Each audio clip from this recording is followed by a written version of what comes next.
She woke up on a random date wearing nothing but a ring, a beautiful, heartwarming, and passionate love story for my beautiful family. If you don't like the introduction, you can skip it, but please don't leave the story. Watch until the end. Today's story will be a blockbuster. Hi, my very beautiful, loyal, and precious family. Welcome back to Mr. Peter Stories. My beautiful family, I love you. You are doing too much for your brother, Mr. Peter, and I promise you, I will never forget you. You are my heart, my strength, and my reason to keep going. A beautiful prayer for my family. Heavenly Father, with every breath in my body, I lift up my beautiful, loyal, and precious family to you. Lord, they are the reason I stand strong today. They are the love that keeps me moving forward. Bless them beyond measure. Let their hearts overflow with peace, their lives shine with joy, and their dreams rise higher than the skies. Father, wipe away their secret tears, answer the prayers they whisper in the silence, and fill every empty space in their hearts with your unshakable love. No weapon formed against them shall prosper. No storm will shake their faith. No darkness will steal their light. Lord, keep them safe, healthy, and filled with your endless grace. I love them deeply, but you love them even more. Hold them close, guide their steps, and bless them in ways they never imagined. Amen. My beautiful family, how was the last story? Did you feel the passion, the love, the fire? I need to hear from you. Like this video, comment, and share. YouTube took too much from us, but they can't take away our love. We are rising again, but I can't do this alone. Every single one of you matters. Each like, each comment, each share, it brings our family back together. And don't forget, 20,000 subscribers, only 3 days left. We can do this with love, with unity, with passion. My beautiful family, I will never forget you. You are my heart, you are my strength, and together we will rise again. Juniper Lark's heels clicked against the cobblestone street of Azure Bay, the sound echoing between pastel-colored storefronts. Despite the warm June sunshine, people stepped into doorways or crossed to the opposite sidewalk as she approached. A mother yanked her curious child closer, whispering urgent warnings as Juniper passed. It hadn't always been this way. Once she'd been Azure Bay's golden girl, brilliant art student engaged to the town's beloved doctor in training, their future mapped out in sunshine and promise. That was before the accident, before Michael's car plunged off Devil's Curve as he rushed to their wedding, his body broken on the rocks below, while she waited at the altar in white lace and pearl. 5 years had passed, yet the whispers followed her like shadows. There goes the Black Widow. Never even made it to I do before she killed him. My cousin's friend touched her shoulder at the market and broke her arm the next day. Juniper pushed open the door to her small pottery studio overlooking the turbulent Pacific. Here, at least, she found respite. Clay didn't judge. Clay didn't fear. Clay transformed beneath her skilled fingers from formless mass to objects of beauty, the only magic she possessed, despite what the townspeople believed. "You're cursed, Juniper Lark," the town priest had whispered at Michael's funeral, his eyes flat with accusation. "God has marked you." She hadn't bothered arguing. What defense could she offer when her wedding day had ended with her fiancé's casket lowered into spring soil? The bell above her studio door jingled, startling her. Few people dared enter her domain. "I brought lunch." Amara, her only remaining friend, placed a paper bag on the work table, carefully avoiding the wet clay. "And before you say you're not hungry, I don't care. You're eating." Juniper wiped her hands on her apron, leaving ghostly fingerprints. "I had toast this morning." "Toast isn't lunch." Amara unpacked containers of fragrant curry. "Also, I've got news." Juniper tensed. In Azure Bay, news rarely benefited her. "I got you a date." "Absolutely not." Juniper turned back to her wheel. "With Luke Ryder." The name hung in the air like smoke. Even isolated as she was, Juniper recognized it. Luke Ryder, architectural wunderkind whose modern designs were transforming the coastline, whose face graced business magazines and whose name appeared on the charity gala invitation lists. Has your brain short-circuited? Men like him don't date women like me. Amara crossed her arms. Women like you? You mean intelligent, talented, beautiful women who've survived unbearable loss? Women the entire town believes are cursed. Juniper's hands slammed clay onto the wheel. Women whose touch supposedly brings death. Luke Ryder doesn't live in Azure Bay. He doesn't believe in curses. Juniper gave a bitter laugh. Then he's uniquely naive. He's also being crucified in the press, Amara said quietly. His ex-wife is destroying him publicly, saying he's less than a man because he supposedly can't father children, that he hid it from her until after marriage. Juniper's hands stilled on the clay. That's cruel. People are cruel. Amara's eyes softened. He needs someone who understands what it's like to be defined by others' lies. You need someone who won't cross the street when you approach. Tomorrow night, Meridian Restaurant, 7 o'clock. I won't go. Then I'll drag you there myself.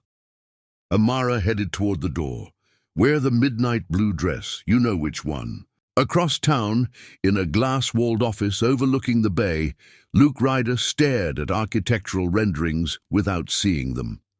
The morning's headlines still burned in his mind. Ryder's sterility scandal. Ex-wife reveals he can't give a woman what she needs. His jaw clenched tight enough to ache. Christina had taken their private medical consultations, inconclusive at best, and twisted them into public entertainment. 3 years of marriage had taught him her capacity for cruelty, but this exceeded even his expectations. You need to respond, Luke. James Chen, his business partner, paced the office. Investors are getting skittish. Perception matters. I'm not discussing my reproductive capabilities in the press. Luke's voice carried the edge of controlled rage that had become his signature since the divorce began. My personal life has nothing to do with this firm's success. It shouldn't, but it does. James tossed the newspaper onto Luke's immaculate desk. Christina's father sits on the Heritage Foundation board. They're reconsidering funding for the harbor project. Luke's fingers tightened around his pen. The harbor revitalization meant everything. Jobs for the community, sustainable design that preserved the coastline's natural beauty while making it accessible. His legacy beyond steel and glass. What do you suggest? A public statement about my sperm count?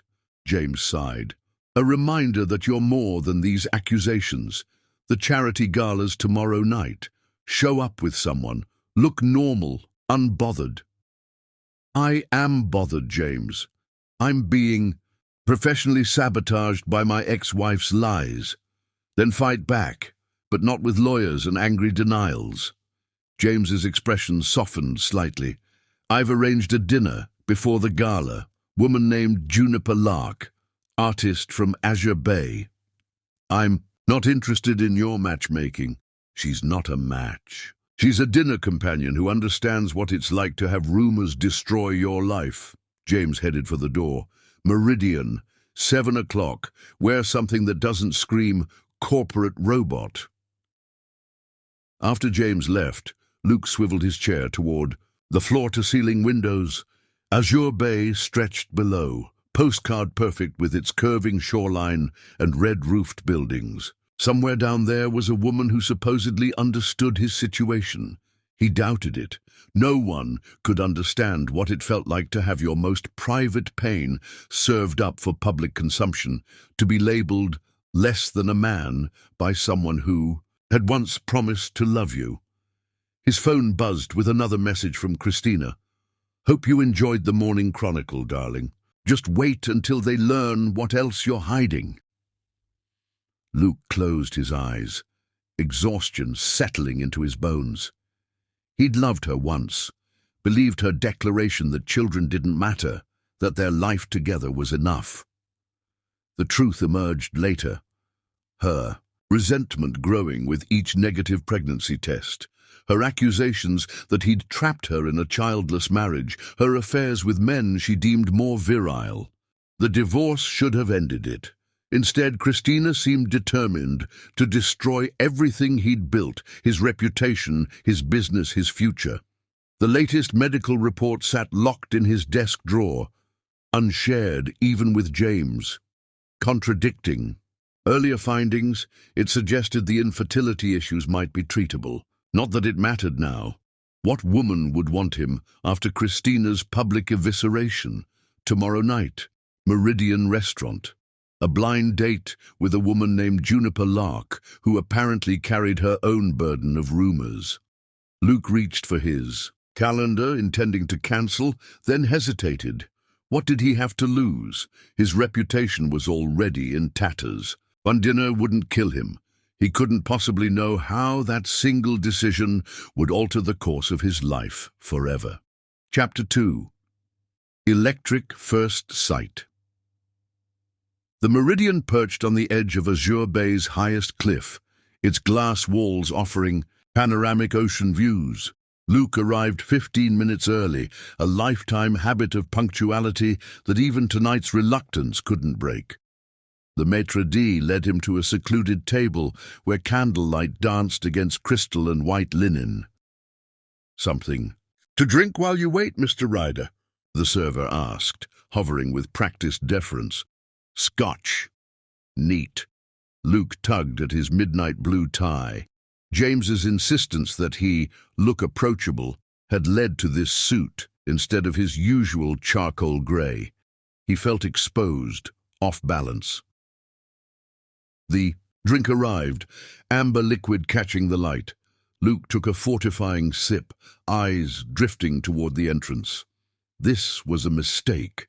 What could he possibly have in common with some small-town artist? He should leave now, before the restaurant's glass doors swung open and everything changed. She entered alone, midnight blue fabric flowing around her slender frame. Luke's breath caught, not because of conventional beauty, though she possessed that in abundance, but because of something in her eyes. They were ancient, those eyes, knowing, as if they'd witnessed centuries of human suffering and emerged carrying both wisdom and wounds. Luke found himself standing, a gesture of respect.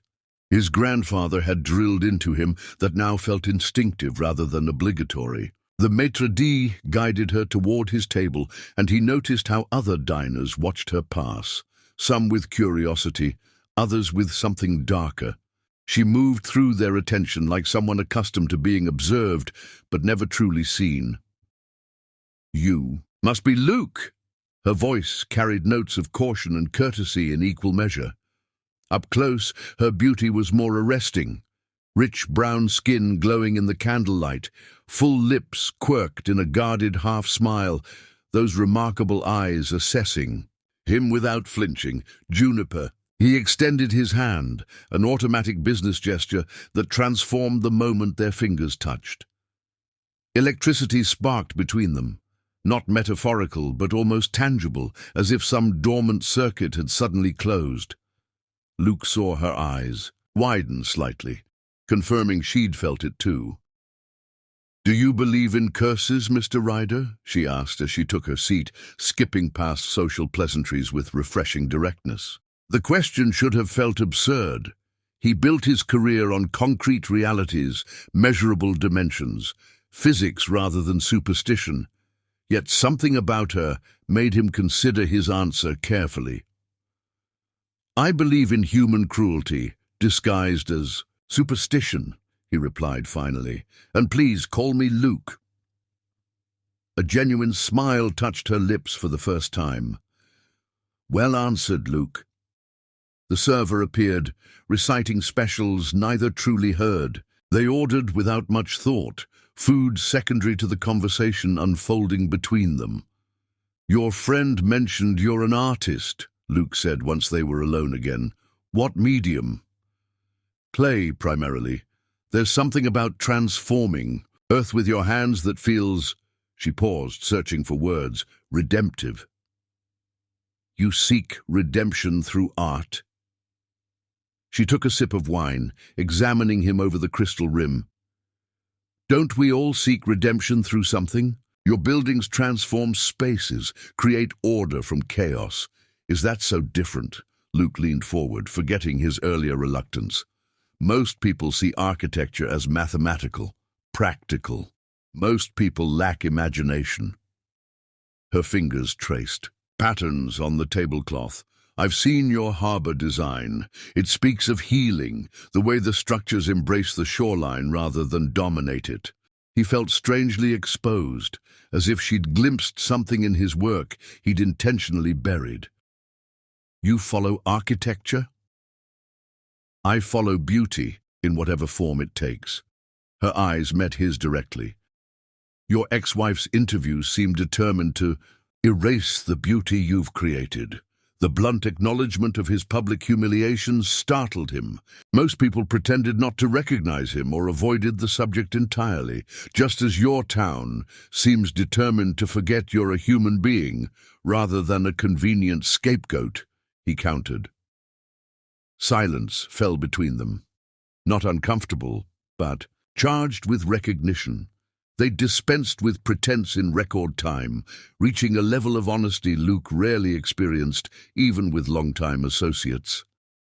They say I killed my fiancée, Juniper said quietly. That my touch brings misfortune, that I'm marked by darkness. They say I'm not a real man. Luke's voice remained steady, though the words tasted bitter. That I deceived my wife, that I'm incomplete.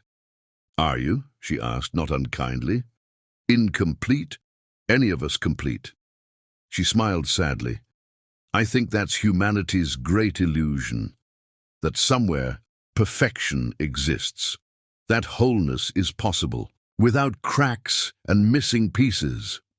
Their food arrived, artfully arranged and largely ignored as conversation deepened. Luke found himself revealing things he'd told no one, not his partner, not his therapist, not even his journal. The liberating power of speaking to someone who carried her own burden of public judgment freed something long frozen within him. The night before our wedding, Juniper said, candlelight catching the unshed tears in her eyes, I called Michael, asking him to pick up my grandmother's handkerchief from her house. It was meant to be my something borrowed. The road was wet from rain. They say he took Devil's Curve too fast. That doesn't make you responsible for his death. Logic rarely defeats guilt, Luke. You know that.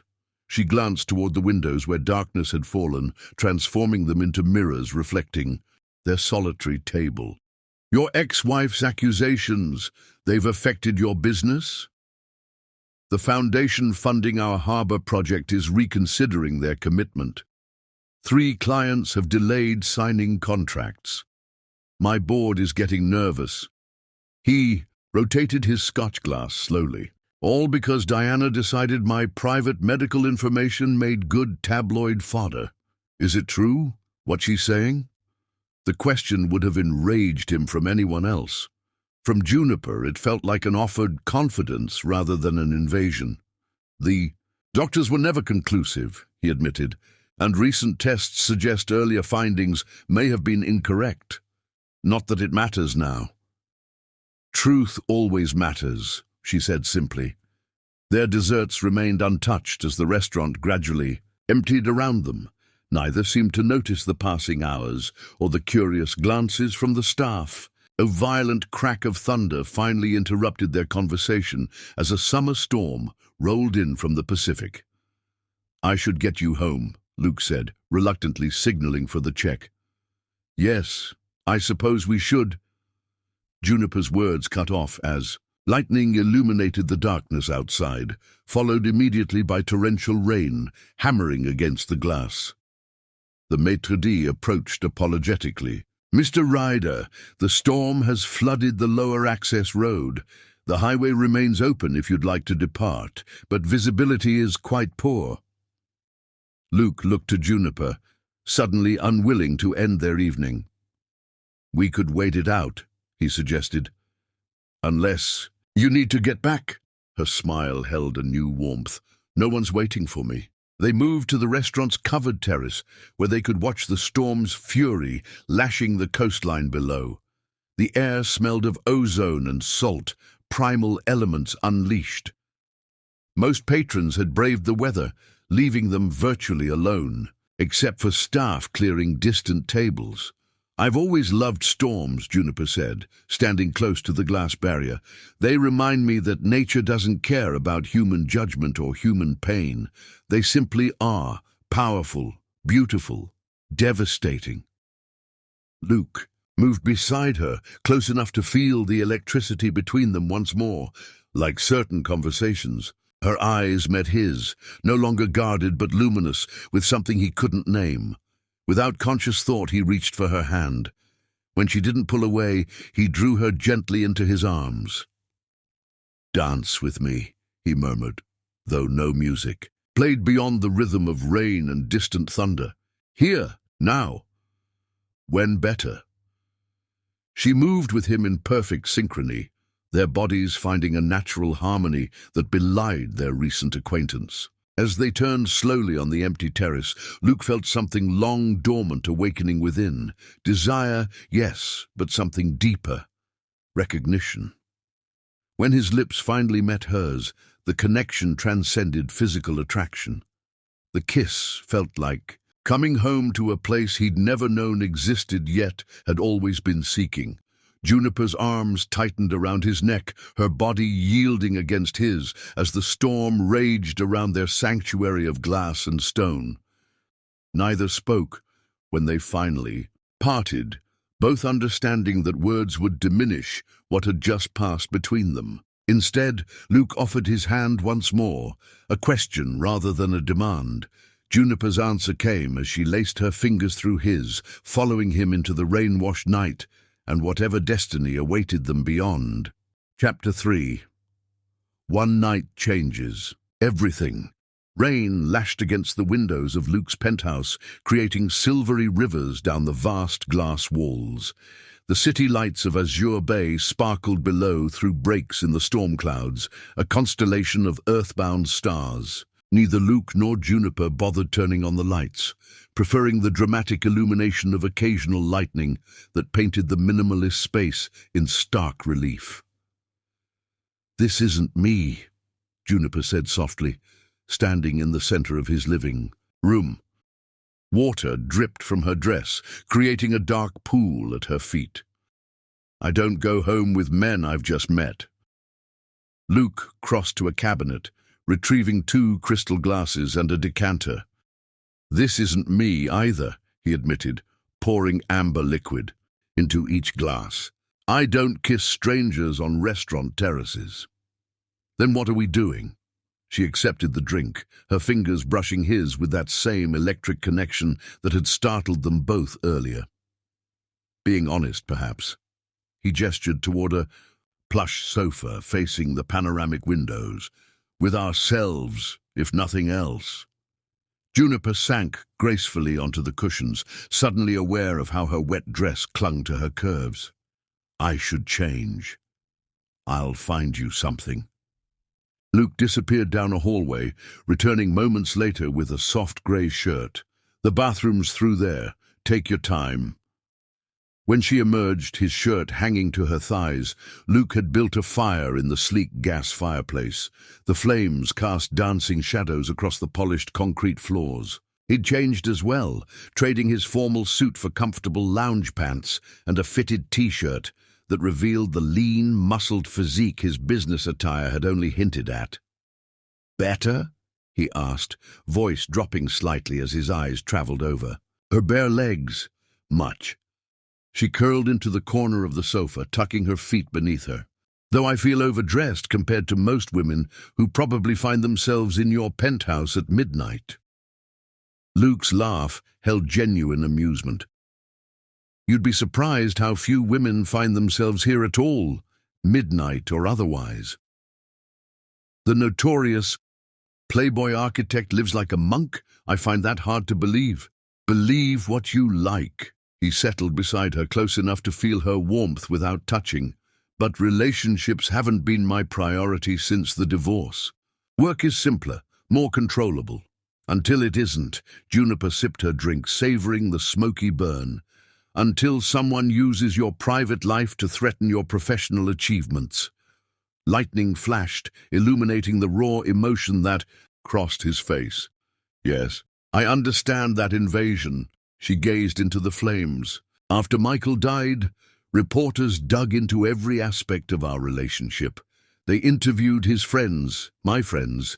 Someone leaked our text messages from that night.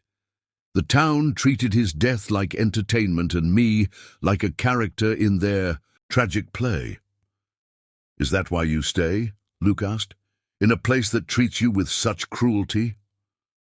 The question struck deeper than she expected. Azure Bay was home before it became prison. My family roots go back generations. My cottage belonged to my grandmother. Her fingers tightened around the crystal glass. Leaving felt like letting them win. And your art, does it flourish in that environment? My pottery is the one thing they couldn't taint. Juniper's expression softened. Clay doesn't judge. When my hands shape it, I'm creating something from nothing, transforming pain into beauty. I'd like to see your work sometime, Luke said, his voice sincere rather than merely polite. Most of it was destroyed last week. She tried to keep her tone matter-of-fact, but pain slipped through. Someone broke into my studio, smashed nearly everything. Luke's body tensed beside her. The police know exactly who did it. 3 local boys, sons of respectable families who claim they were just playing a prank. Bitterness edged her words. One officer suggested I should be more careful about provoking people with my continued presence in town. That's unacceptable. Anger colored his voice. Criminal. That's Azure Bay. Juniper finished her drink, welcoming the spreading warmth. But enough about the darkness. Tell me something no one knows about the great Luke Ryder. His expression shifted, vulnerability replacing anger. I design nurseries, he admitted quietly. Children's rooms I'll likely never fill. The confession hung between them, intimate and raw. Despite what Diana claims?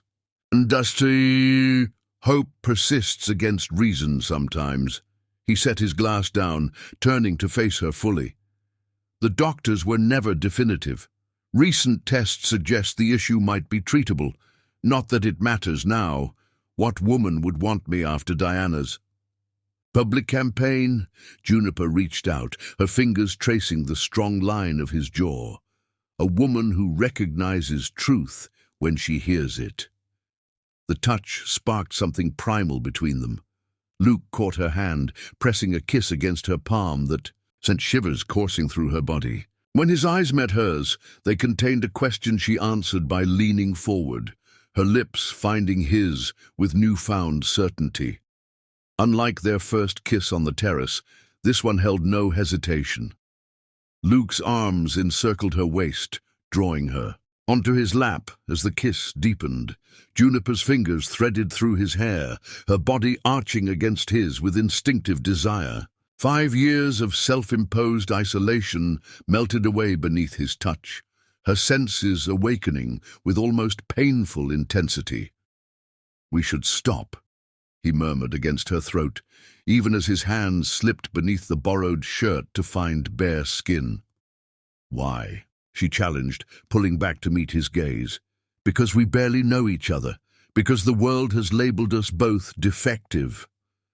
His thumbs traced circles on her hip bones, sending liquid heat through her veins.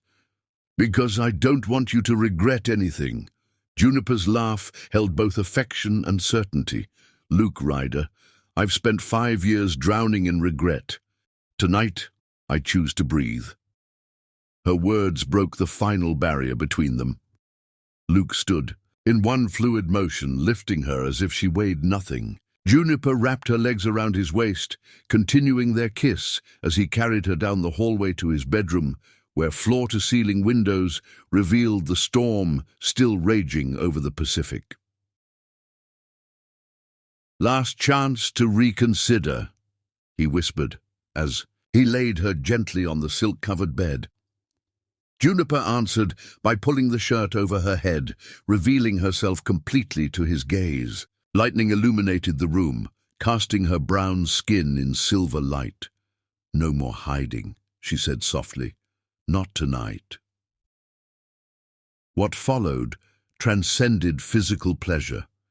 Each touch carried healing, each kiss erased judgment.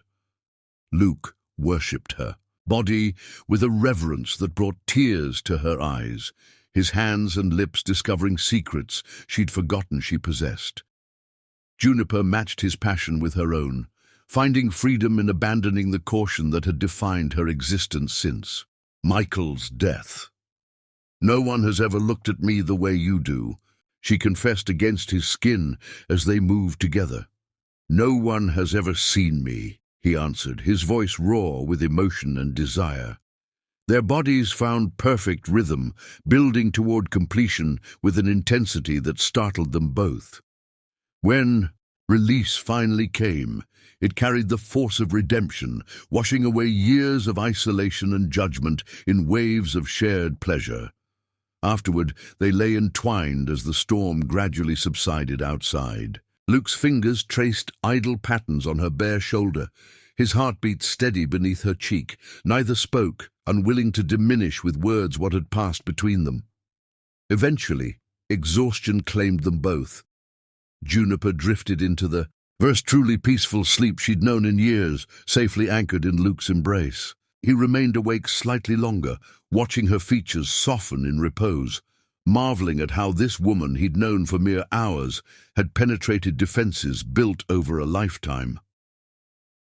Sometime in the pre-dawn stillness, Luke slipped from the bed, retrieving something from his closet safe. Following an impulse he couldn't explain, one completely contrary to his usual methodical nature, he gently lifted Juniper's left hand from where it rested on the pillow.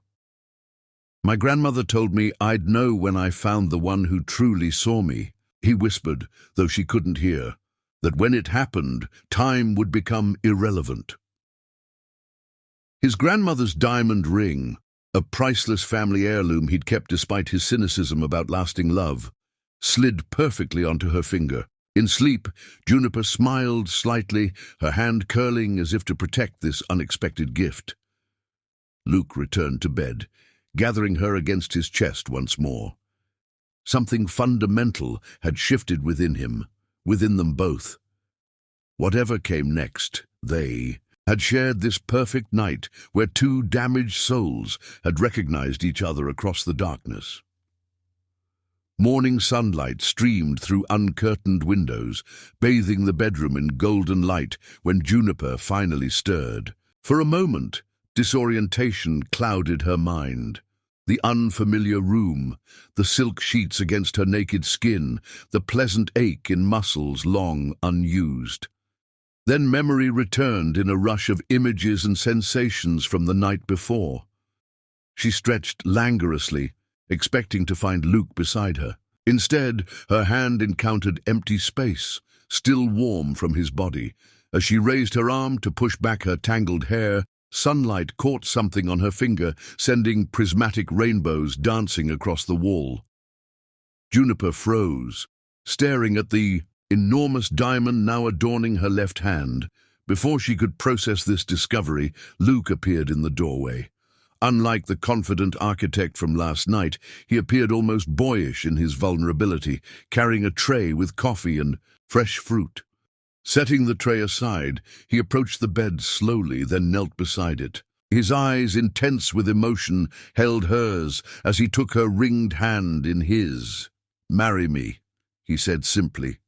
The world tilted beneath her. This couldn't be happening. Men like Luke Ryder didn't propose to women like her, especially not after a single night. Yet the evidence glittered on her finger, and his expression contained no hint of jest. "Luke, we met yesterday," she managed, her voice barely above a whisper. "This is impulsive? Irrational? Maybe. His thumb traced circles on her palm.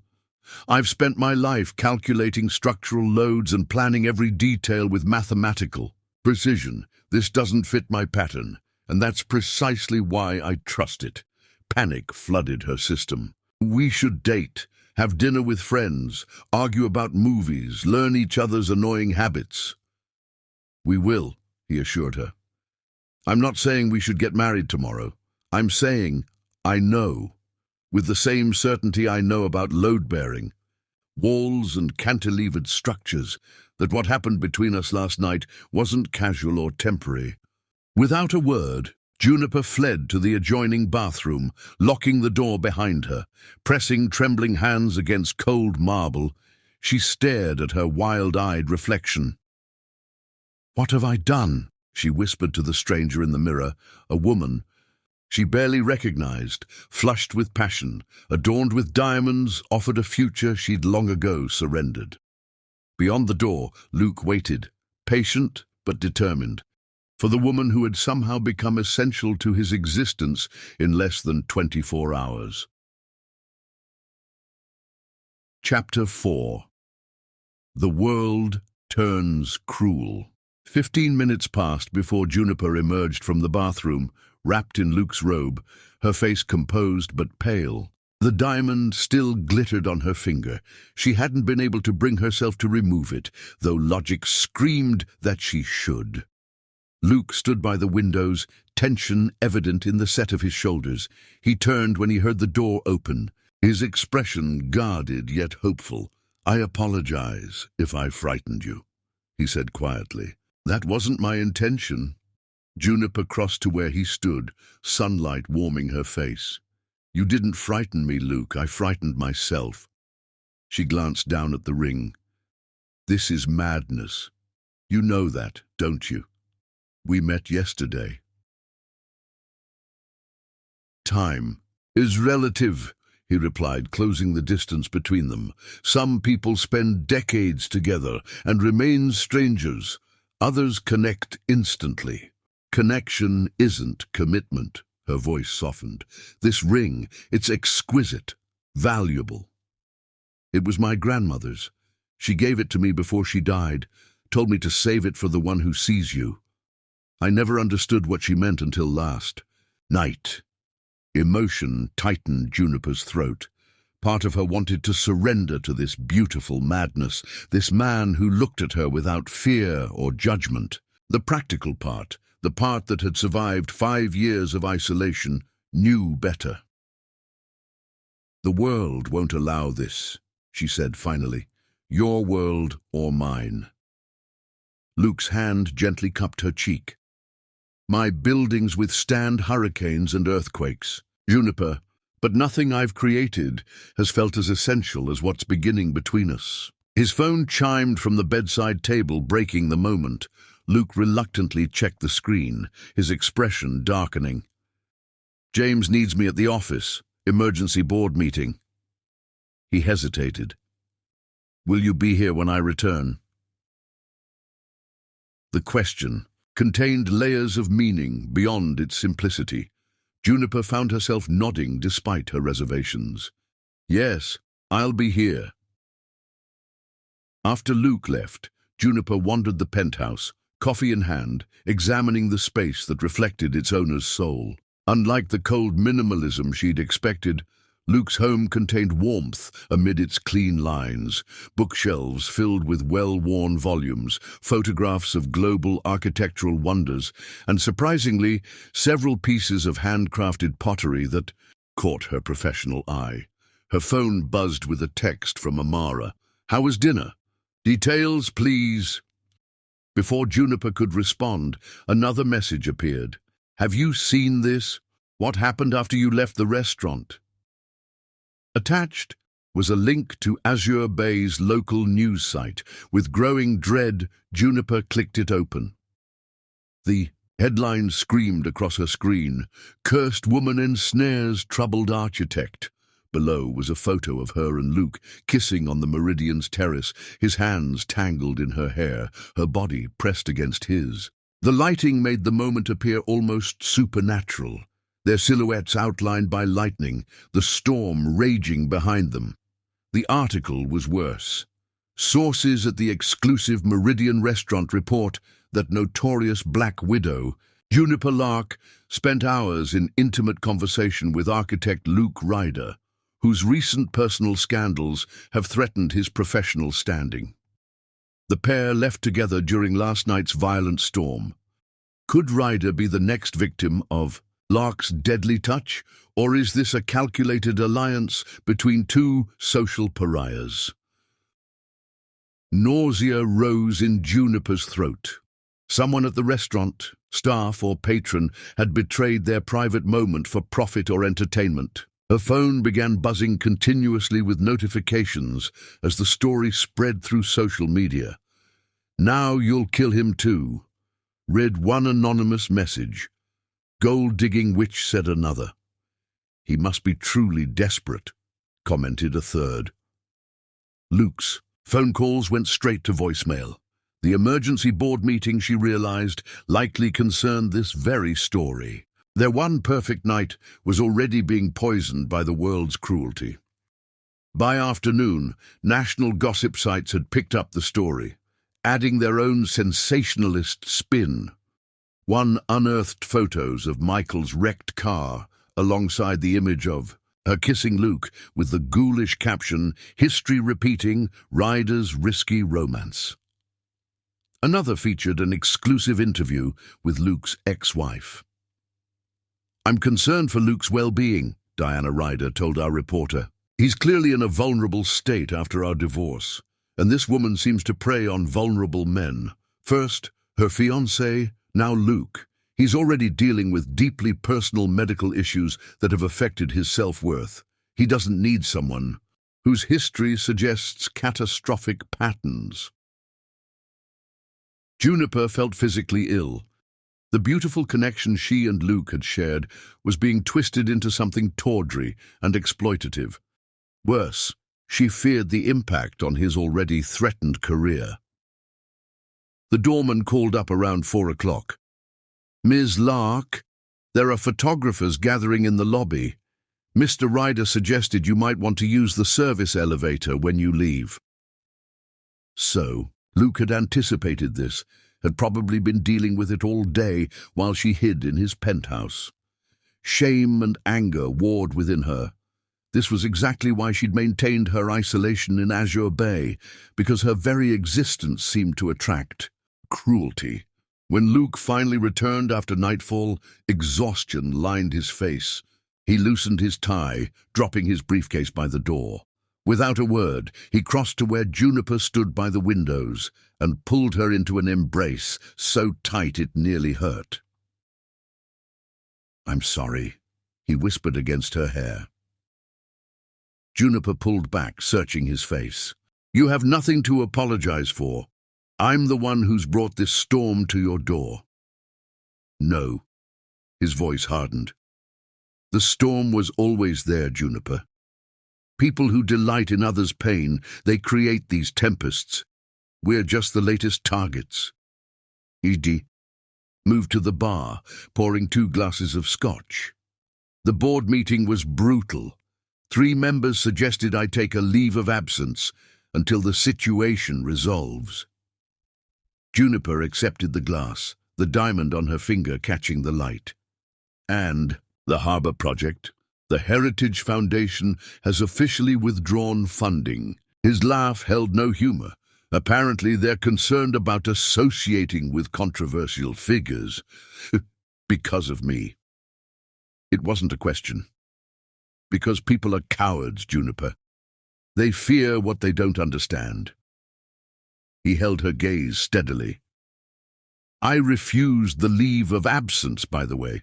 Told them they could accept my leadership or my resignation." "Luke, you can't." "I can. I built that firm from nothing. I'll build again if necessary." He touched the ring on her finger. "Some foundations run deeper than any structure I've ever designed." The intensity in his expression both thrilled and terrified her. This man she barely knew was willing to risk everything, his reputation, his career, his future, for what had sparked between them. It seemed impossible, yet the evidence stood before her, unwavering. "I should go back to Azure Bay," she said, quietly. "Give you space to weather this." "Is that what you want?" His question cut through pretense. "What I want doesn't matter. It's the only thing that matters." Luke set his glass down, taking both her hands in his. "I'm not asking for an answer to my proposal. That was impulsive, perhaps even foolish. But I am asking you not to run from this, from us, because of what other people think or say." Before she could respond, her phone chimed with a text from Amara. "Juniper, someone broke into your cottage. You need to come home." "What is it?" Luke asked, noting her expression. "My cottage has been broken into." Her voice sounded distant to her own ears. "I need to go back." "I'm coming with you." "Luke, that will only make things worse." "I don't care." His tone brooked no argument. "Pack whatever you brought. We'll leave in 10 minutes. The drive to Azure Bay took just over an hour, darkness shrouding the coastal highway. Luke's sleek sports car attracted attention even before they reached Juniper's neighborhood, where several police cruisers idled outside her small cottage, their lights splashing red and blue across the weathered siding. Amara rushed forward as they parked. "Thank God you're here. It's bad, Juniper."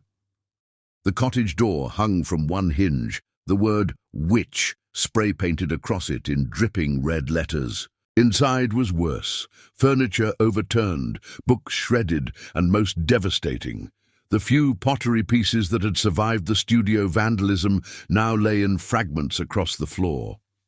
A middle-aged officer approached, recognition followed by wariness, crossing his face when he noticed Luke. "Ms. Lark, we've taken photographs of the damage. Not much else we can do tonight." "Fingerprints?" Luke suggested, his professional demeanor masking the anger Juniper could feel radiating from him. "Security footage from neighboring properties?" The officer's expression cooled.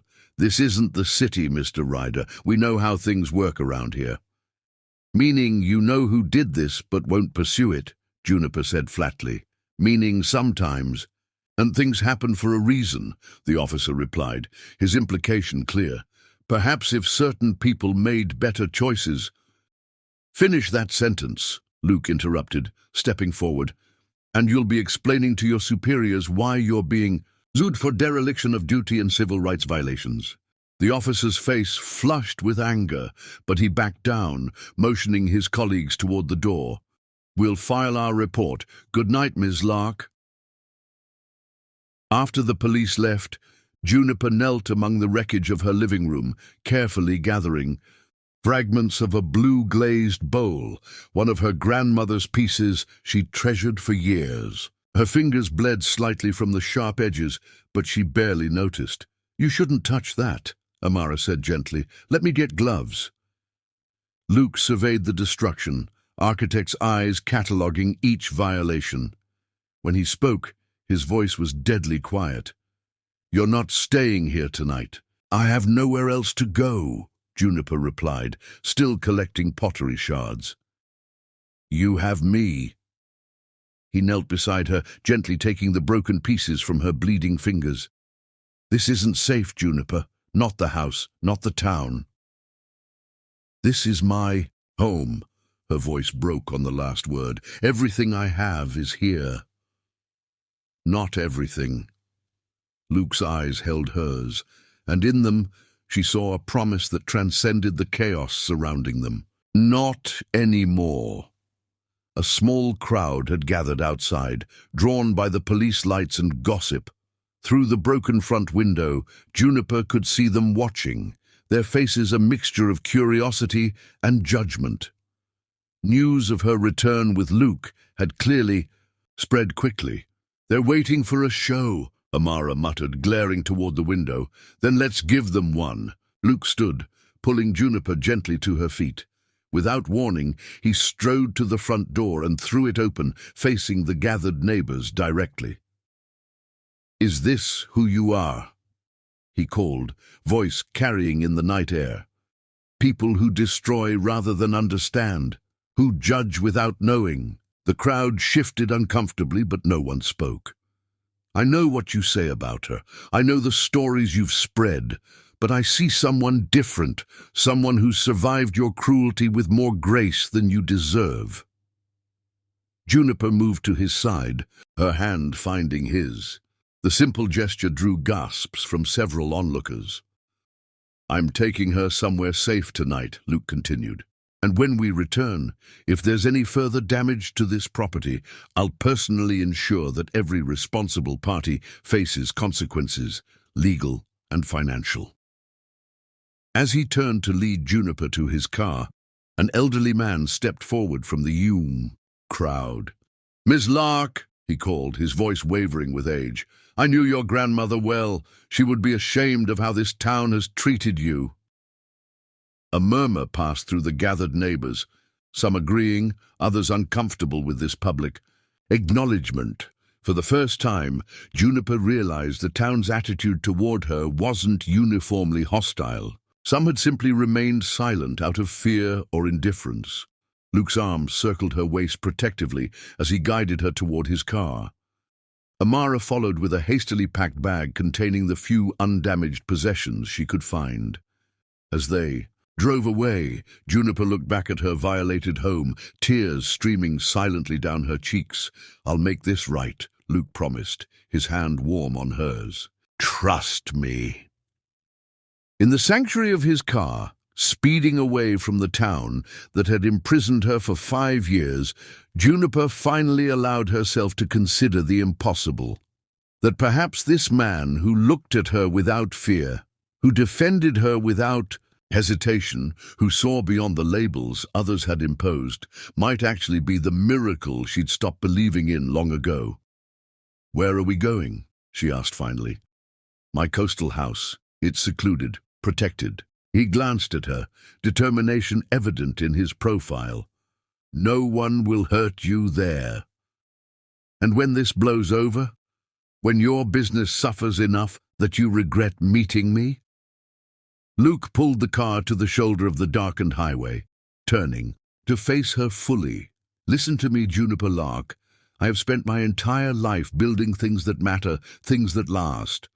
What's between us, what I felt the moment I saw you, that matters more than any building, any business, any reputation. His hand cupped her cheek, thumb gently wiping away a tear. Let me prove them wrong. Let me love you until there's nothing left of that girl they called unlucky. The intensity of his gaze, the conviction in his voice, broke something inside her, the final wall she'd built to protect herself from hope. Juniper leaned forward, her lips finding his in a kiss that tasted of salt and promise. Take me home, she whispered against his mouth. Home, he agreed. The words somehow both question and answer as they accelerated into the darkness, leaving Adja Bay and its judgments behind. Chapter 5. Deepening Bonds.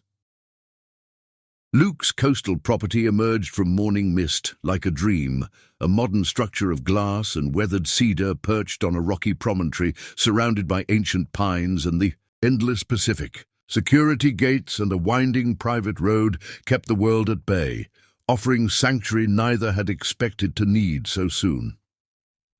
It's beautiful, Juniper said softly as Luke parked.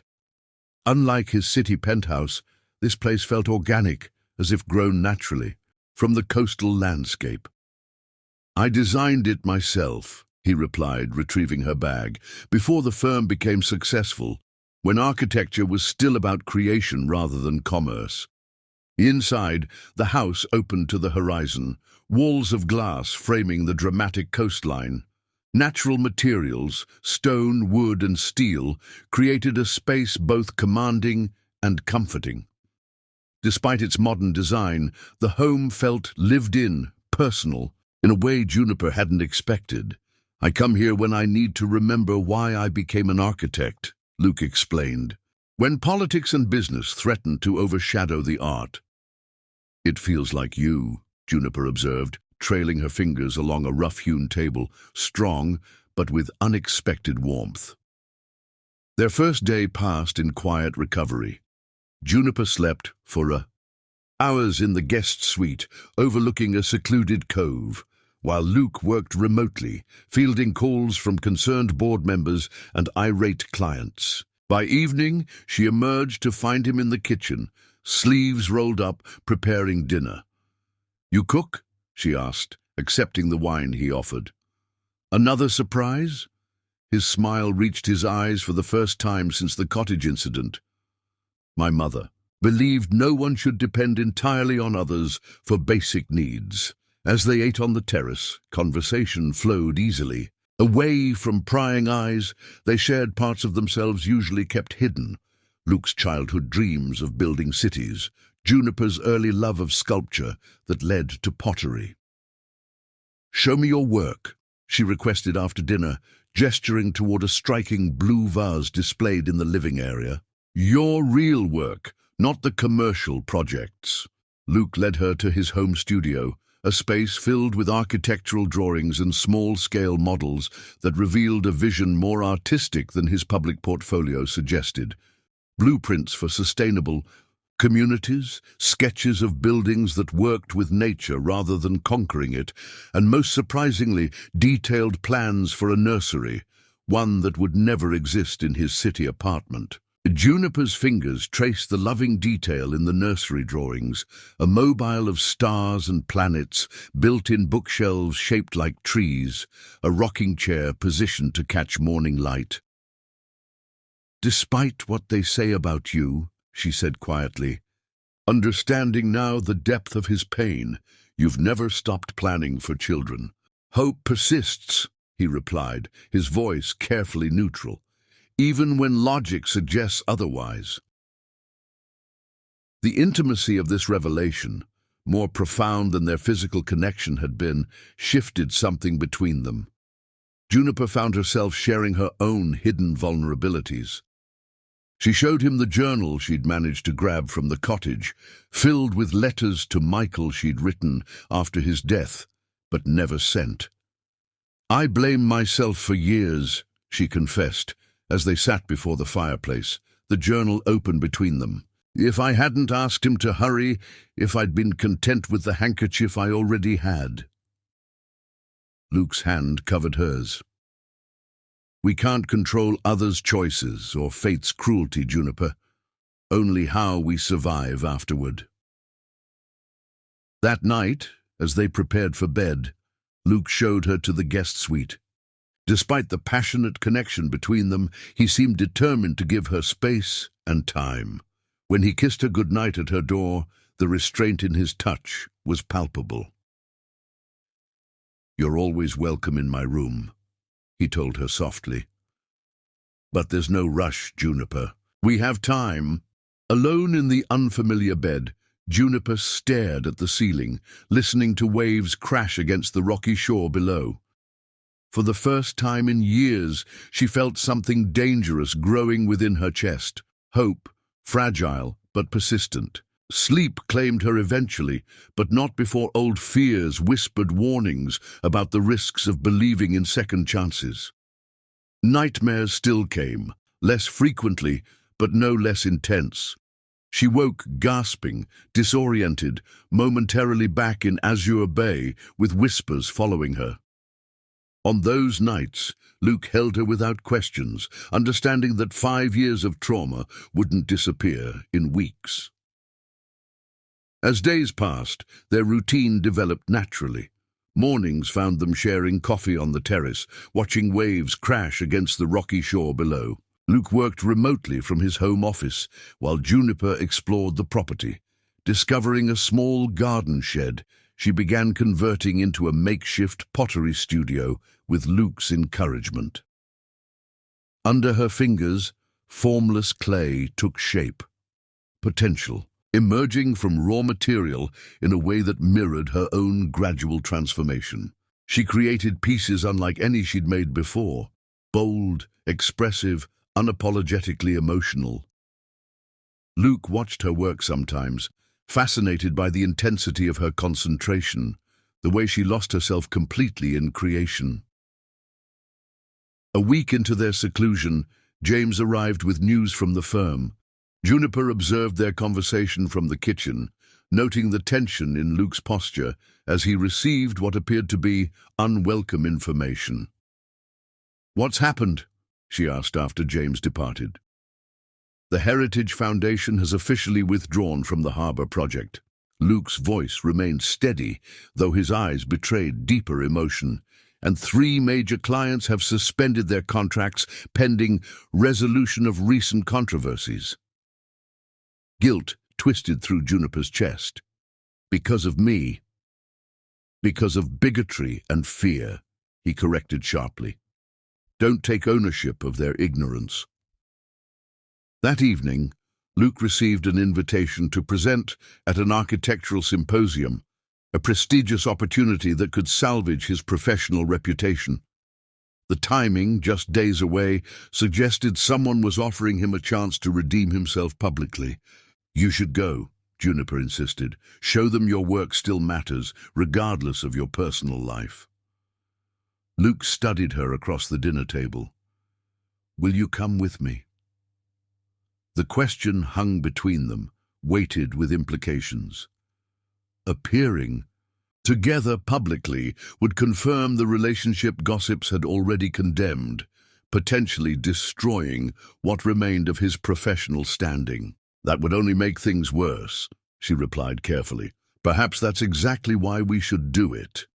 His expression hardened with determination. "I won't hide you away like some shameful secret, Juniper. I refuse to give their judgment that power." When they arrived at the symposium days later, Juniper, wearing a simple blue dress that complemented Luke's charcoal suit, whispers followed them through the crowded exhibition hall. Eyes tracked their movement, conversations pausing as they passed. Luke's hand remained at the small of her back, his touch both protective and possessive. His presentation, a passionate argument for sustainable architecture that honored both human needs and environmental realities, commanded the room's attention. Juniper watched from the front row, pride swelling as he deftly fielded hostile questions that thinly veiled personal attacks. During the reception afterward, she observed, from a distance as Luke engaged potential investors, his natural charisma temporarily overcoming their reservations. James worked the room alongside him, clearly relieved by the positive response. "He's risking everything for you," a female voice said beside her. Juniper turned to find an elegant woman studying her with open curiosity. "The question is whether you're worth that sacrifice." "That's not for me to decide," Juniper replied, maintaining her composure. "No, it's for him." The woman sipped champagne thoughtfully. "I've known Luke Ryder for 15 years. I've seen ambitious women, beautiful women, wealthy women try to capture his attention. None succeeded in making him look the way he looks at you." Before Juniper could respond, commotion erupted across the room. A woman, clearly intoxicated, had approached Luke, her voice carrying above the polite conversation. "Still pretending you can satisfy a woman, Ryder? Does your little witch know you're shooting blanks?" The room fell silent. Luke's expression remained impassive, though Juniper could see the tension in his jaw. Without hesitation, she crossed the room to stand beside him, her hand finding his. "I know everything I need to know," she answered clearly, her voice carrying in the hushed space. "Do you?" The woman, who Juniper now recognized as Diana from magazine photographs, flushed with anger. "You have no idea what you're getting into, honey. He'll disappoint you just like he disappointed me." "The only disappointment," Luke replied, his voice controlled but glacial, "is discovering someone's true character too late." His arm circled Juniper's waist. "If you'll excuse us."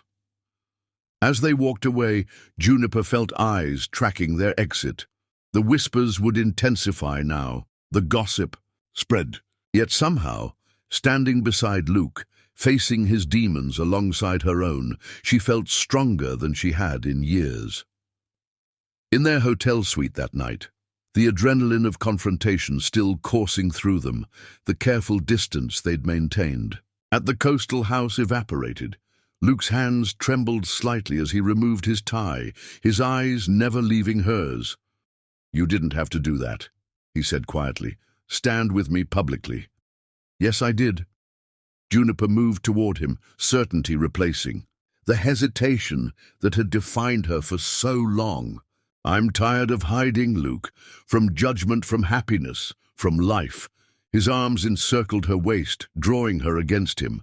"Are you sure this is what you want? The scrutiny won't stop. It might get worse." "I want you," she answered simply. "Everything else is just noise." Their lips met with renewed hunger, the restraint of the past week dissolving into passionate certainty. As clothing fell away and they moved toward the bed, Juniper felt something fundamental shifting within her, fear giving way to hope, isolation surrendering to connection. Later, as they lay entwined in the moonlight filtering through hotel curtains, Luke traced patterns on her bare shoulder. "Move in with me," he whispered, "not as my guest, as my partner." Juniper raised herself on one elbow to look into his eyes, finding nothing but absolute certainty in their depths. For the first time, she allowed herself to fully believe that what they shared wasn't cursed, but blessed, strong enough to emerge from fire, strengthened rather than destroyed by adversity. "I love you," she whispered, the words carrying the weight of complete surrender, to hope, to future, to the bond between them that had defied every attempt to break it. Luke's response came in 3 matched words, simple yet transformative in their power. As he sealed the declaration with a kiss, Juniper understood that they had crossed a threshold. Whatever came next, public scorn or private joy, they would face it together, 2 souls who had recognized each other across crowded darkness and refused to let go. Chapter 6. The Price of Protection. The media storm intensified as Juniper moved permanently into Luke's coastal home. Tabloids ran daily speculation about the cursed woman and her influence over the once respected architect. Business publications questioned Luke's stability and judgment. Even architectural journals began mentioning the personal controversy surrounding his latest projects. Luke seemed to weather it all with remarkable composure, though Juniper noticed the deepening lines around his eyes, the increasing tension in his shoulders. Each morning brought new emails from James detailing another client's concerns or another investor's withdrawal. "The Westlake Center contract is officially suspended," Luke announced one morning, setting his tablet aside more forcefully than necessary. "That's 3 major projects now." Juniper looked up from her coffee, guilt twisting through her chest. "Because of me." "Because of ignorance," he corrected sharply, crossing to her side. "Don't take ownership of their prejudice." Despite his reassurances, Juniper felt the weight of responsibility.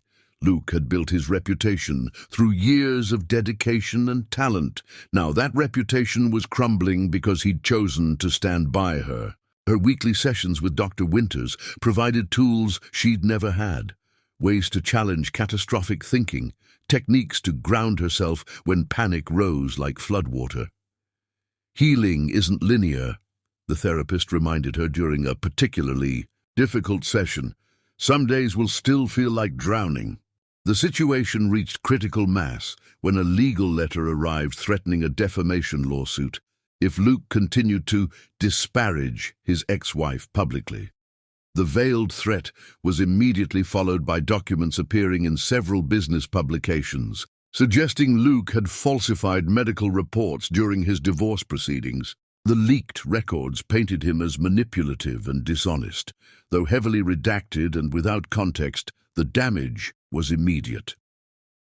That evening, James arrived unannounced, his expression grim as he joined them on the terrace overlooking the darkening ocean. "The board has called an emergency session for tomorrow morning," he informed Luke, accepting the whiskey offered with visible relief. They're voting on your position as CEO. Luke's face remained impassive. They want me to step down. Temporarily, James emphasized, until this blows over. And if I refuse? James glanced uncomfortably toward Juniper. They're prepared to force the issue. Using what leverage? Luke's voice carried dangerous calm. The partnership agreement gives them grounds if your personal conduct threatens the firm's stability. James downed his whiskey in one swallow. 3 major clients have suspended contracts. The Heritage Foundation withdrawal became public yesterday. The firm's stock is down 18%. Luke stared out at the darkening horizon, silence stretching between them. You know these accusations are fabricated. I know, James agreed, but perception creates reality in our business. The board is suggesting...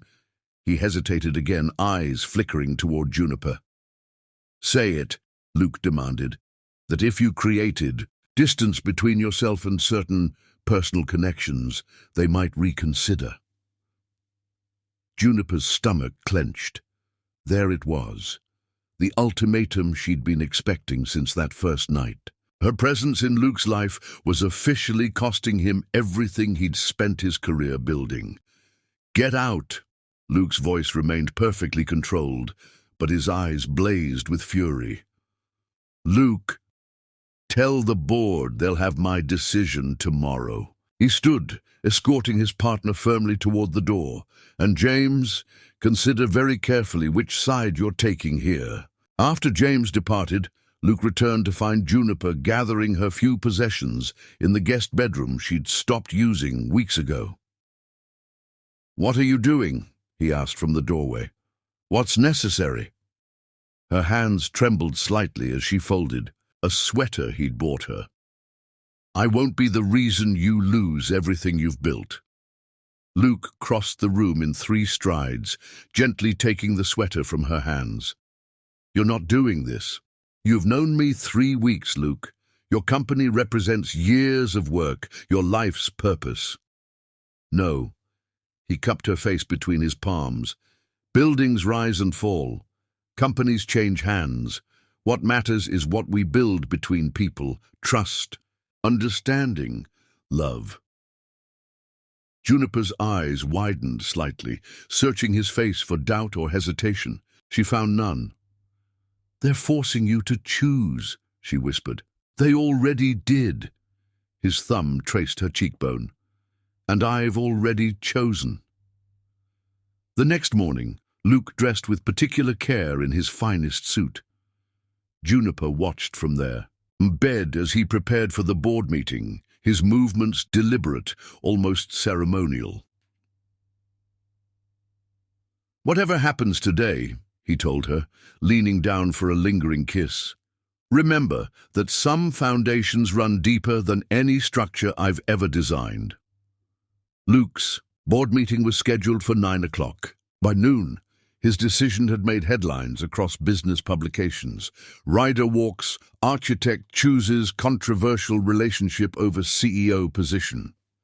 The article detailed how Luke had declined to step down temporarily, instead offering his immediate resignation when the board suggested his personal life was negatively impacting the firm. Accompanying photos showed him leaving the corporate headquarters, expression composed but determined, ignoring reporters' shouted questions. By the time he returned to the coastal house, Juniper had seen the news. She met him at the door, eyes bright with unshed tears. You shouldn't have done that, she said simply. I did exactly what was necessary. He loosened his tie, exhaustion evident beneath his composure. And I'd do it again. That night, as storm clouds gathered offshore, Luke held her close in their bed, his heartbeat steady beneath her cheek. We'll rebuild, he murmured against her hair. Together. Juniper wanted to believe him, yet as lightning illuminated the room, casting momentary shadows across his sleeping face, she couldn't silence the voice whispering that she would ultimately destroy him, just as everyone had always claimed. Just before dawn, she slipped from his arms and dressed silently. The diamond ring, which she'd continued wearing despite never formally accepting his proposal, she placed carefully on his bedside table. Beside it, she left a note containing the hardest words she'd ever written. "Find someone who brings you luck instead of misery. You deserve better than me." As she closed the front door behind her, rain began falling, gentle at first, then with increasing fury, as if the sky itself mourned what necessity had forced her to surrender. Chapter 7. Storm of Reckoning. Luke woke to emptiness, both in his bed and in his chest. His fingers found only cool sheets where Juniper's warmth should have been. When he opened his eyes, morning sunlight glinted off the diamond ring on his bedside table, the small folded note beneath it confirming what his heart already knew. Hafi read her words once, then again, searching for meaning beyond the painful simplicity. The note crumpled in his fist as he moved through the house calling her name, knowing already she wouldn't answer. Security footage showed her leaving at dawn, a small bag over her shoulder, pausing once to look back at the house before disappearing, down the private road. She'd taken nothing he'd given her, not clothes, not jewelry, not even the pottery wheel he'd installed in the renovated garden shed. For 3 days, Luke existed in a fog of disbelief and mounting anger. He ignored calls from James, from other board members suddenly regretting their ultimatum as the firm's stock continued falling. The only person he contacted was Amara, who reluctantly confirmed Juniper had returned to Azure Bay. "She's at the cottage," Amara told him, concern evident even over the phone. "Or what's left of it. Luke, she's not well. She barely eats, barely sleeps, but she won't listen when I tell her to call you." "I'm coming there," he said, decision crystallizing. As he spoke, that might make things worse. Things can't get worse. His voice hardened with certainty. "She didn't leave because she wanted to. She left because she believes she's protecting me." 4 days after Juniper's departure, Luke attended a charity gala he'd normally have avoided, knowing that his ex-wife would be present with her new fiancé, a prominent real estate developer. The event represented his first public appearance since his resignation, and photographers swarmed as he entered alone, ignoring their shouted questions about Juniper's absence. He spotted Diana across the crowded ballroom, her calculating smile faltering slightly as their eyes met. Luke moved through the crowd with deliberate purpose, stopping directly before her and her visibly uncomfortable companion. "Luke," she greeted with false warmth. "What a surprise to see you here. I'd heard you were indisposed." "You mean you hoped I was destroyed?" His voice remained conversational, though several nearby guests shifted nervously, sensing the undercurrent. "Those medical records you leaked were quite creative. Selective editing has always been your specialty." "I have no idea what you're talking about." Her smile never wavered, though her eyes darted toward nearby journalists. "Though I am concerned about your judgment lately."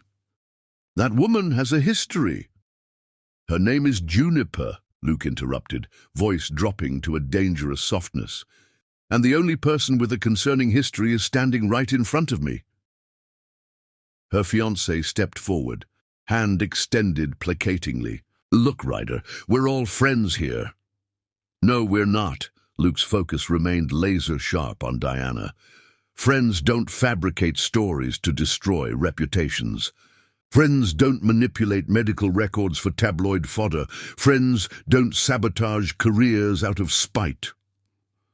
The room had grown unnaturally quiet, guests pretending not to listen while straining to catch every word. Diana's smile finally faltered, as she realized the audience witnessing her humiliation. "You're making a scene," she hissed. "I'm making truth public," he corrected, "something you've worked very hard to prevent." For a moment, vulnerability cracked her perfect facade. "You replaced me so easily," she whispered, hatred mixing with something like pain in her expression. "While I can't escape your shadow."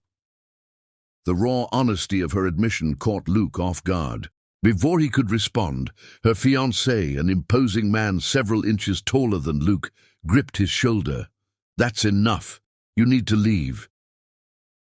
Luke glanced at the man's hand with such cold disdain that he immediately removed it. "I've said what I came to say, but understand this. If you spread one more lie, if you plant one more story, if you do anything that impacts Juniper Lark's life, I will dedicate every resource I have to ensuring everyone knows exactly who and what you are." As he turned to leave, Diana's composure finally cracked completely. "She's ruined you," she called after him, loud enough for nearby journalists to capture every word. "Your reputation, your company, everything we built, all destroyed because you couldn't see she's poison." Luke paused, then turned back slowly. The entire room held its collective breath as he approached her once more, stopping close enough that she had to tilt her head back to maintain eye contact. "You never understood what matters," he said quietly. "Not during our marriage, not now. Buildings can be rebuilt. Companies can be replaced. What can't be replaced is finding someone who sees you completely and loves you anyway." His public confrontation became headline news by morning. Most coverage painted him as unstable, desperate, possibly unraveling without the steadying influence of his firm. Several gossip sites suggested his defense of Juniper confirmed rumors of brainwashing or manipulation. 2 days later, driving. Through torrential rain toward Azure Bay, Luke barely registered the news reports playing on his car radio.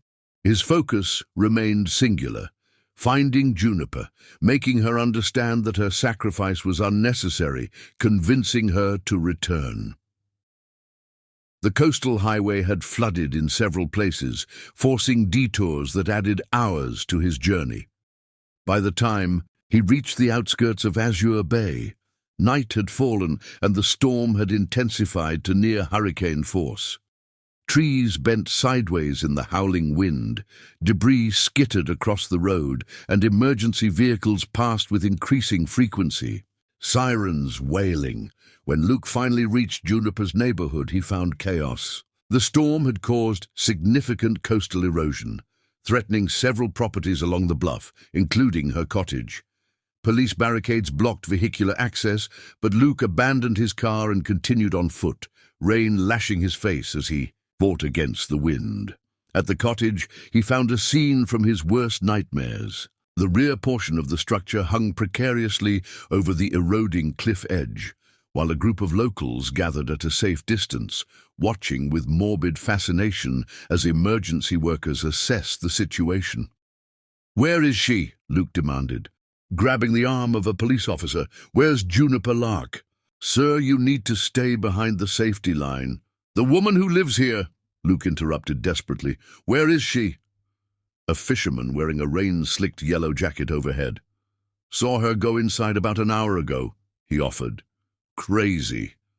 Woman wouldn't listen when we told her it wasn't safe. Said something about getting her grandmother's things."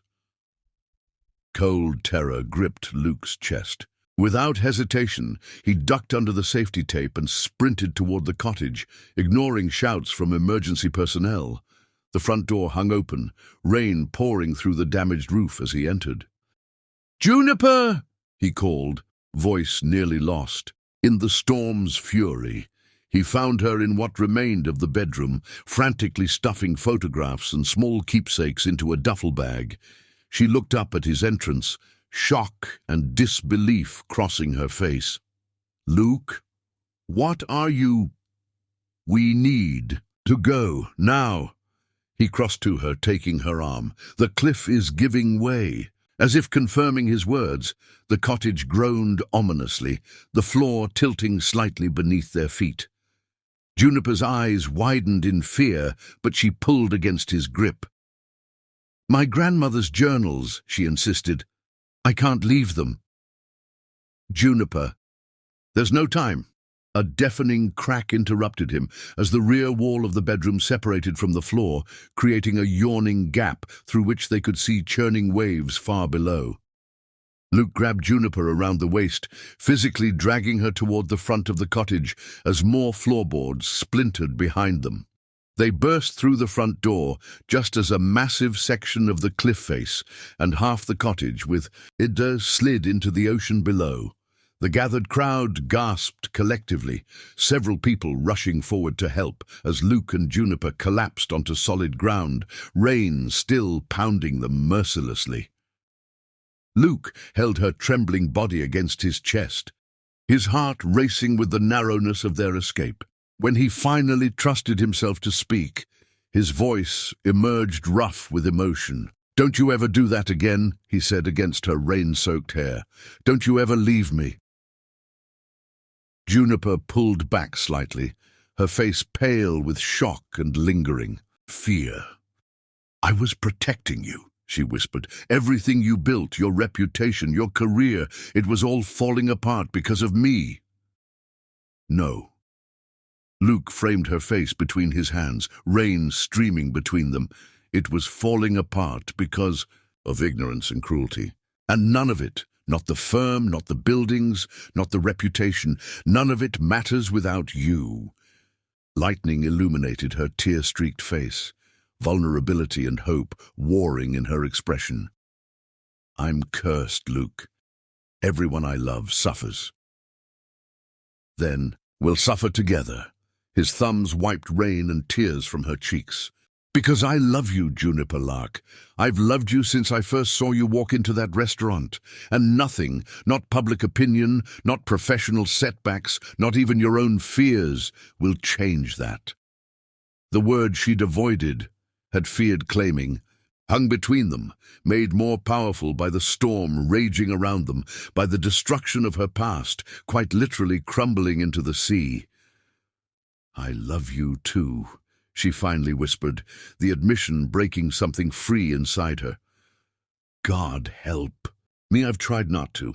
Luke's mouth found hers in a kiss that defied the elements, passionate, claiming, healing. As emergency workers and townspeople watched in stunned silence, they clung to each other amid the storm's fury, two souls who had finally stopped running from the connection that had claimed them from the first. As news spread about Mrs. Patterson's revelations regarding Michael's heart condition, several townspeople approached Juniper with awkward, insufficient apologies. "We should have questioned what we were told," admitted the grocery store owner who had once refused to serve her. The words came too late to erase years of ostracism, but their discomfort carried its own form of justice. When they finally separated, Luke helped her to her feet, his arm supporting her as they walked away from the ruined cottage and its weight of painful memories. Behind them, another section of cliff collapsed into the churning ocean, erasing what remained of Juniper's prison of isolation. "Where will we go?" she asked, voice small against the storm's diminishing roar. Luke's arm tightened around her waist, anchoring her against both physical and emotional uncertainty. "Home," he answered simply. "We're going home." Chapter 8. Midnight Sacrifice. The storm continued its assault on the coast through the night, forcing Luke and Juniper to take shelter at a roadside motel on the outskirts of Azure Bay. The shabby room with its faded wallpaper and sagging mattress couldn't have been further from Luke's elegant homes, yet neither noticed their surroundings. The near-death experience at the cottage had stripped away everything but the essential truth between them. "I need to leave Azure Bay," Juniper admitted, as they sat on the bed's edge, a scratchy blanket around her shoulders. "Not just temporarily, permanently." Luke studied her face, still pale from shock, but showing a new resolve. "The cottage was your last tie here." "It was my prison," she corrected softly. "I stayed because leaving felt like surrender. But there's nothing left for me in this town, just ghosts and cruel memories."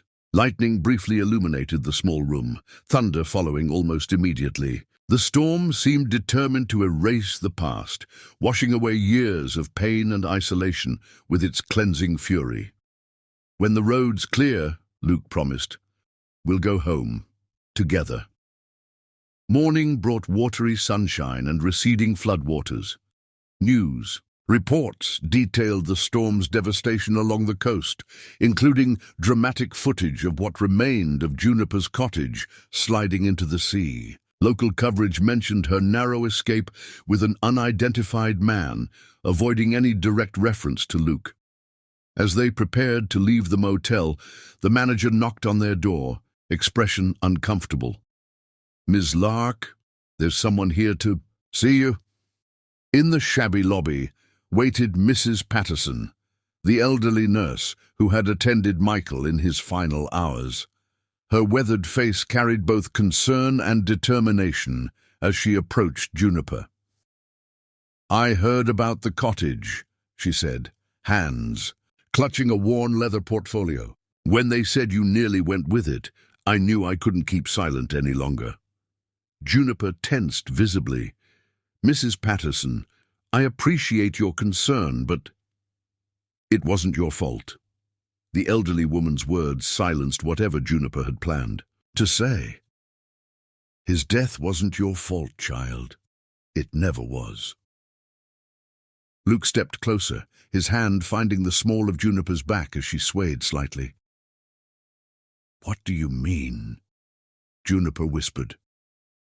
Mrs. Patterson glanced around the motel lobby, then lowered her voice. "Michael had a congenital heart condition, one his family kept hidden because they feared it would impact his medical career. He wasn't supposed to drive long distances, experience intense emotions, or engage in strenuous activity." She opened the portfolio, removing several medical documents. "I wasn't supposed to keep these after his death, but something told me they might be needed someday. He was warned against rushing or exerting himself in any way. The rain, the winding road, his determination to reach you quickly. It was a perfect storm of risks he'd been cautioned against repeatedly." Juniper stared at the documents, her fingers tracing the official medical notations and Michael's signature, acknowledging the warnings. "His family knew?" "They knew," Mrs. Patterson confirmed grimly. "But it was easier to let a grieving young woman become the town's scapegoat than admit their son died because he ignored medical advice they'd pressured him to keep secret." Tears slid silently down Juniper's cheeks as 5 years of undeserved guilt began crumbling under the weight of truth. Luke's arm circled her waist, supporting her physically as the emotional foundation she'd built her isolation upon shifted irreparably. "Why are you telling me this now?" Juniper finally asked. The elderly woman's eyes softened with compassion. "Because I watched you punish yourself for years while this town reinforced your guilt. When I saw you with him," she nodded toward Luke, "for the first time you looked alive again.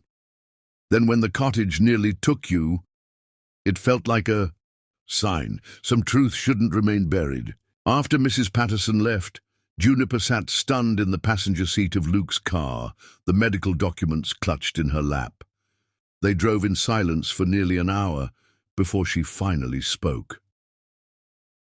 "5 years," she said quietly. 5 years of believing I killed him, of accepting that I deserved the town's hatred." Luke reached across the console to take her hand. "You survived what would have broken most people. That strength is part of who you are now." "Not strength," she corrected. "Punishment. I stayed because I believed I deserved to suffer." "And now?" Juniper gazed out at the coastline passing. Beyond the window, the same view she'd limited herself to for half a decade. "Now I want to live." The revelation, simple yet profound, settled between them as Luke drove toward his coastal home. By unspoken agreement, they bypassed the city, where his penthouse and former office stood, Neither was ready to face the public scrutiny that awaited them there. As they approached the security gates of Luke's property, a package awaited them.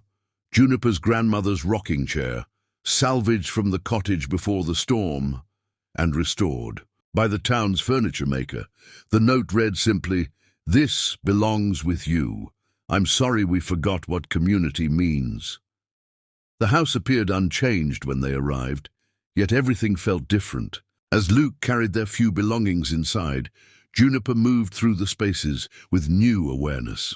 This wasn't just his sanctuary anymore. It was becoming theirs. The realization carried both comfort and terror. That evening, as sunset painted the sky in impossible colors, they sat on the terrace overlooking the ocean.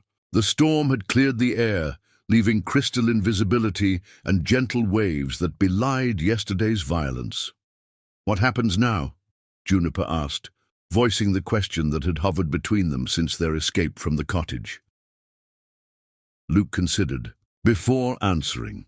"Professionally, I have options. 3 competing firms have already approached me. Several private clients have expressed interest in working directly with me, outside any corporate structure.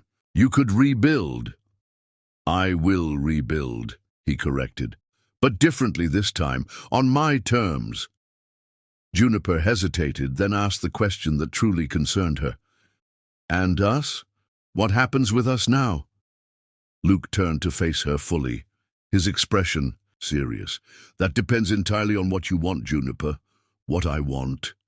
She laughed softly, the sound carrying lingering disbelief. "No one has asked what I want in years. I'm asking." His hand covered hers on the table between them. "What do you want?" The question hung between them, weighted with possibility. Juniper closed her eyes briefly, allowing herself to imagine a future unconstrained by guilt and self-imposed limitation. "I want to create again," she said finally. "Not just pottery, though that too. I want to build a life that isn't defined by tragedy or others' judgments." Her fingers tightened around his. "I want to see if what's between us is strong enough to withstand whatever comes next." Luke lifted her hand to his lips, pressing a kiss against her palm. "I never had any doubt about that." The following week brought unexpected developments. A prominent architectural journal published an exposé detailing how Luke's ex-wife had manipulated public opinion through planted stories and selective disclosure of private information. The article included testimony from Luke's former doctor, confirming that medical records released to tabloids had been heavily edited to create a false narrative about his fertility issues. As public opinion began shifting, Luke received a call from James. The board had unanimously voted to request his return as CEO with a formal apology for their ultimatum regarding his personal life. "They're panicking," James explained. "The stock has dropped 22% since your resignation. 3 senior architects have threatened to leave. Clients are withdrawing not because of your relationship, but because of how the firm treated you." Luke listened impassively, seated at his home office desk while Juniper worked in her newly expanded pottery studio nearby. "And if I refuse?" "Then I resign too," James replied simply. "I should have stood with you from the beginning. I'm sorry, Luke." After ending the call, Luke found Juniper shaping clay on her wheel, focused intently on the emerging form beneath her skilled hands. Under her fingers, formless clay took shape, potential emerging from raw material in a way that mirrored her own gradual transformation. Watching her create, seeing the peace and purpose in her expression, crystallized the decision he'd been considering since their return. "The board wants me back," he said when she looked up, sensing his presence. Juniper's hand stilled on the clay. "What will you do?" "Decline." He moved closer, studying the elegant vase, taking shape beneath her fingers. "I'm starting my own practice, smaller, more selective. Projects that matter, with people who share my values. Can you afford that financially? Luke smiled. I've never been motivated primarily by money, Juniper. You know that. She wiped clay from her hands, studying him thoughtfully. What about public opinion? The scandal? Me? Public opinion changes direction like wind, he observed, helping her to her feet. What matters is whether we're still standing when the storm passes. Her arms circled his waist, leaving faint clay prints on his shirt. And your ex-wife? The tabloids. Let them talk, Luke murmured against her hair. We know the truth. That night, as they lay entwined in his bed, now undeniably theirs, Luke traced idle patterns on Juniper's bare shoulder. The passion between them had only deepened with time and shared challenges, each encounter both familiar and newly discovering. Marry me, he whispered against her skin. Juniper turned in his arms to face him, moonlight illuminating her serious expression. You still want that? After everything it's cost you? Luke's hand cupped her cheek. The only true cost would be losing you. Everything else is temporary. She studied him in the darkness, searching for doubt or reservation in his features. Finding none, she asked the question that had lingered since that first morning when she'd fled to the bathroom in panic. Why me? Why us? We barely knew each other when you first proposed. My grandmother once told me I'd know my perfect match instantly, that when it happened, time would become irrelevant, he replied, echoing his unheard words from that first night. I thought it was sentimental nonsense until I saw you walk into that restaurant. Juniper's eyes glistened with unshed tears, the last of her resistance crumbling beneath the weight of his certainty. She thought of Michael's medical records, of the cliff collapse that had swept away her cottage, of Luke risking everything to stand beside her when the world turned cruel. Perhaps some curses were really blessings in harsh disguise. Perhaps some broken paths led to unexpected destinations. Perhaps what looked like bad luck was actually the universe clearing space for something miraculous. Yes, she whispered against his lips. I'll marry you. As Luke claimed her mouth with renewed hunger, the diamond ring he'd kept in his bedside drawer since her return found its way back onto her finger, no longer a symbol of impulsive madness, but of hard-won certainty. Tomorrow would bring new challenges. The insurance investigators would question everything. Why valuable designs weren't stored in a fireproof safe, whether proper security measures had been in place. 2 clients had already withdrawn when Luke couldn't guarantee deadlines. But tonight, in the sanctuary they'd created together, nothing existed but the truth between them, a connection that had survived judgment, separation, and the collapse of carefully constructed lives to emerge stronger and more certain than ever before. Chapter 9. Trial by Fire. News of their engagement spread quickly, thanks to a photographer who captured the moment Luke and Juniper left an upscale jewelry store where they'd selected a delicate sapphire band to complement his grandmother's diamond. The image, her radiant smile, his protective arm around her waist, the glittering rings catching sunlight, appeared across social media within hours, igniting a fresh wave of public interest. Unlike previous coverage, the tone had shifted subtly. Architect rebuilds life after scandal, read one headline. Star-crossed lovers defy fate, declared another. Though still sensationalist, the articles no longer portrayed their relationship as something shameful or dangerous. The narrative was transforming, their love story becoming one of perseverance rather than controversy.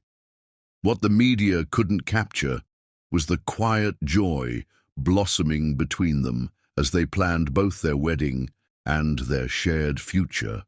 Luke had purchased office space in a converted warehouse overlooking the harbor, where he was establishing his independent practice with 3 talented architects who had resigned from his former firm to join him. Juniper had begun showing her pottery at a prestigious gallery, whose owner recognized the emotional depth in her work.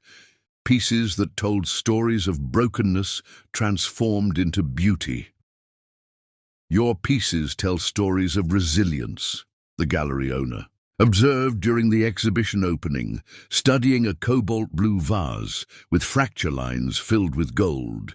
There's something triumphant in how you handle imperfection. Juniper glanced across the crowded gallery to where Luke stood speaking with potential clients, his hand occasionally touching the small of his back, as if reassuring himself of her presence. "I create from experience," she replied simply. The exhibition proved unexpectedly successful. Art critics praised the authentic emotional resonance in Juniper's work, with several pieces selling on opening night. For the first time in years, she experienced public recognition for her talent rather than whispered judgment for her past. The transformation left her both elated and slightly disoriented, as if she'd stepped into someone else's life. "How does it feel?" Luke asked as they drove home from the gallery, moonlight silvering the coastal road. "Being celebrated, rather, than feared?" Juniper considered the question carefully. "Unfamiliar," she admitted, "but in the best possible way, like walking into sunshine after years in shadow." Luke's hand found hers across the console, his thumb tracing the outline of her engagement rings. "You deserve every moment of this. Juniper, your talent, your success, your happiness." 3 weeks after their engagement, Luke received an unexpected visitor at his new office. His ex-wife arrived unannounced, her usual polished appearance slightly frayed at the edges, designer suit impeccable, but eyes betraying sleepless nights. "You've destroyed me," she stated without preamble, closing his office door behind her with controlled precision. "Are you satisfied now?" Luke leaned back in his chair, studying her with detached curiosity. "I don't know what you're talking about." "Don't play innocent." She paced before his desk like a caged animal. "That exposé in the architectural journal, the medical records proving I manipulated information. My firm is dropping me as a client. My fiancé postponed our wedding. Even my father questions my judgment." "Actions have consequences," Luke observed calmly. "Something you never seemed to grasp during our marriage." "She won't make you happy," Diana hissed, desperation edging her voice. "That cursed woman. She'll destroy you eventually, just like she destroyed her fiancé." Luke stood slowly, his expression hardening.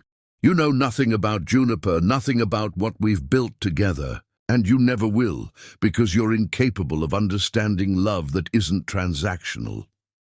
"Love?" She laughed bitterly. "Is that what you call it? You barely know her." "I know her completely," Luke countered, "just as she knows me. That's what terrifies you, that I've found something real while you're still trading status and appearance for affection." For a moment, vulnerability cracked her perfect facade. "You replaced me so easily," she whispered, hatred mixing with something like pain in her expression, "while I can't escape your shadow." The raw honesty of her admission caught Luke off guard. Before he could respond, she straightened. Composure, returning like a mask sliding back into place. "You'll regret this," she whispered, "both of you." After she left, Luke dismissed the encounter as another desperate attempt to unsettle him. He mentioned it to Juniper that evening more as an anecdote than a warning, both of them accustomed to Diana's dramatic tendencies. "Should we be concerned?" Juniper asked as they prepared dinner together, a domestic rhythm they'd established in recent weeks. Luke pressed a kiss to her temple as he reached past her for wine glasses. "She's always been more talk than action. This is just her pride speaking." 3 days later, they attended a charity gala supporting ocean conservation, Luke's first major public appearance since establishing his new practice. The event represented a strategic opportunity to reconnect with potential clients and demonstrate his professional resilience. Juniper wore a gown the color of midnight ocean depths. its fluid silk catching light with every movement.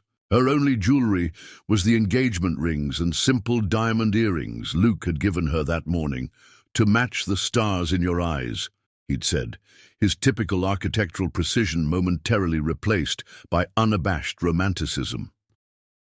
As they circulated through the crowded ballroom, Juniper noted the subtle shift in how people received them, curiosity replacing judgment, interest supplanting disdain. Several of Luke's former clients approached to discuss potential projects, while art enthusiasts recognized Juniper from her gallery opening. "Mr. Ryder," called a distinguished older gentleman, approaching with hand extended. "Harold Kingsley. I've admired your harbor designs for years." Luke shook the offered hand, professional charm engaged. "Thank you, Mr. Kingsley. The harbor project remains close to my heart, despite its current status." "Perhaps we could discuss reviving it," Kingsley suggested, "under your new practice, without certain political complications. My foundation is looking for sustainable coastal development opportunities." As Luke and Kingsley delved into architectural possibilities, Juniper excused herself to visit the ladies' room. The evening was proceeding better than either had anticipated, with several promising connections already established. Perhaps the worst of the public judgment was truly behind them. She had just finished touching up her lipstick when the bathroom door swung open to reveal Diana, elegant in crimson silk, that matched the dangerous gleam in her eyes. The two women regarded each other in the mirror's reflection, neither speaking immediately. "Congratulations," Diana finally offered, her smile not reaching her eyes. "You've accomplished what a dozen socialites failed to achieve. Domesticating Luke Ryder." Juniper turned slowly to face her directly. "Is there something specific you want? Or did you just come to demonstrate your bitterness?" "Oh, I'm not bitter," came the silky response. "I'm fascinated. What special talents do you possess that captivated him so completely? What mysterious power does the infamous cursed woman wield?" "The power of seeing him as a person rather than a possession," Juniper replied evenly. "Of loving him for who he is rather than what he represents." Diana's perfectly manicured hand closed around Juniper's wrist, fingers digging into flesh. With surprising strength, "He was mine first. Everything he built with me beside him. You're just enjoying the rewards of my investment." Juniper extracted her wrist deliberately, refusing to show pain despite the marks blooming on her skin. "Luke isn't a stock portfolio. He's a human being who deserves love without conditions or expectations." "How poetic," Diana sneered. "But we both know this fairy tale won't last. Your curse will catch up with you, it always does. And when Luke finally sees what everyone else does, you'll lose everything, just like before." Juniper stepped past her toward the door, determined to end the uncomfortable encounter. "I'm sorry for whatever pain drove you to become this person. I truly am." The unexpected compassion seemed to enrage Diana more than any insult could have. As Juniper reached for the door handle, she felt hands shove her forcefully from behind.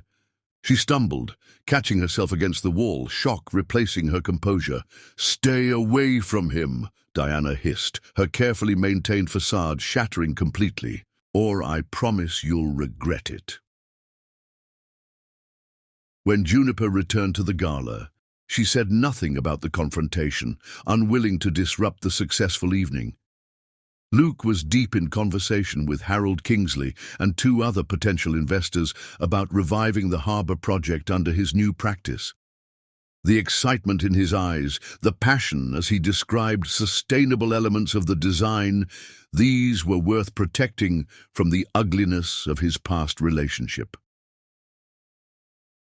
Later that night, as they prepared for bed in their coastal home, Luke noticed the bruises forming on Juniper's wrist.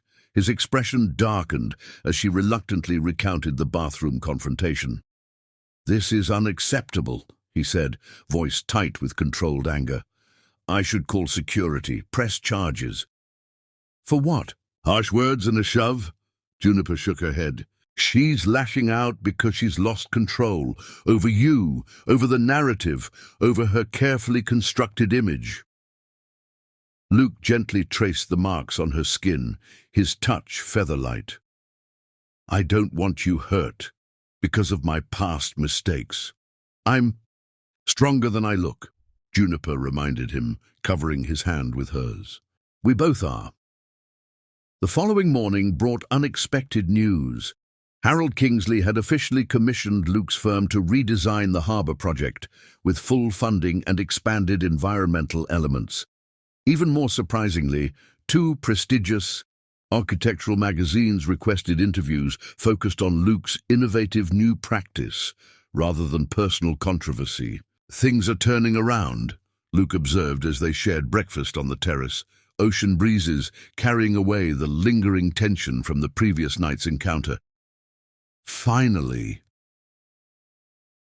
That afternoon, while Luke met with his growing team about the Harbour Commission, Juniper worked in her pottery studio, losing herself in the therapeutic rhythm of the wheel. The unexpected sound of tires on gravel pulled her from creative focus. Through the studio windows, she spotted an unfamiliar car approaching the house, sleek, expensive, and moving too fast for the winding driveway. She recognized the driver. Immediately, Diana, expression fixed with determination that sent warning signals through Juniper's body. Wiping clay from her hands, she stepped outside just as the car screeched to a halt. You need to leave, Juniper called firmly, positioning herself between the unwelcome visitor and the house. Luke isn't here, and you're trespassing. Diana emerged from her car, something clutched in her right hand that Juniper couldn't immediately identify.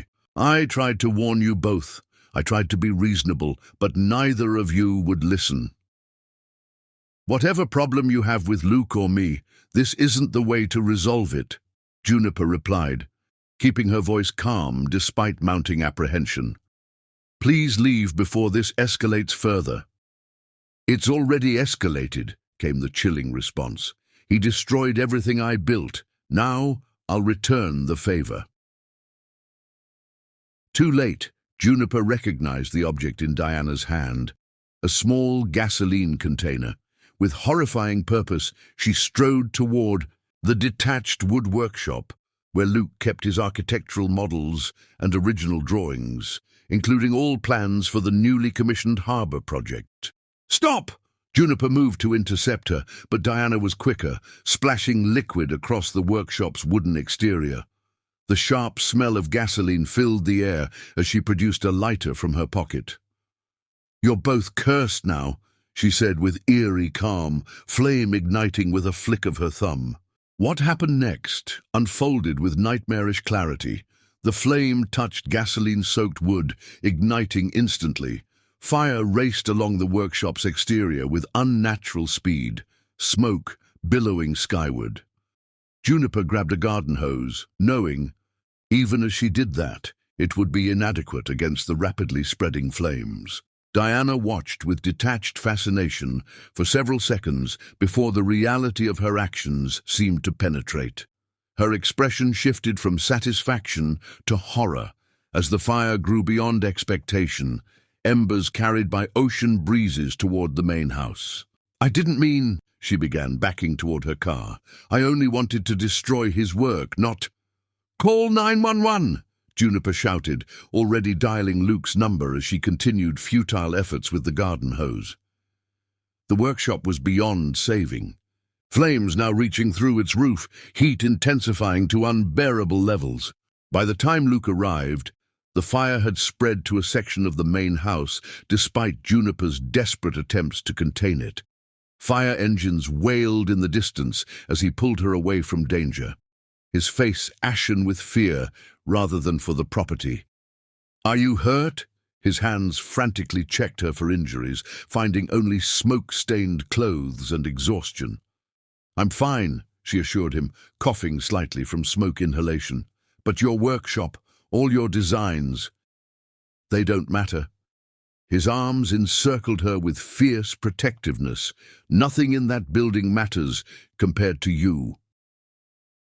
Firefighters battled the blaze for hours, eventually containing it after the workshop had been completely destroyed and a portion of the main house severely damaged. Through it all, Luke and Juniper remained together, watching from a safe distance, as Diana was questioned by police, then placed in a patrol car. "She'll face serious charges," an officer informed them. "Arson, trespassing, attempted assault at minimum." Luke nodded numbly, his arm never leaving Juniper's waist. "We'll cooperate fully with the investigation." When authorities finally allowed them to assess the damage, the full impact became clear. The workshop was a total loss. All original drawings for the harbor project, years of architectural models, and Luke's private designs reduced to ash. The main house had suffered smoke and water damage throughout one wing, including their bedroom. Luke spent 17 hours straight recreating crucial elements of the harbor design from memory, his hands cramping, eyes bloodshot. "We'll never recover everything," he admitted to Juniper. "Some details, some inspirations are simply gone." 2 clients withdrew when deadlines couldn't be guaranteed.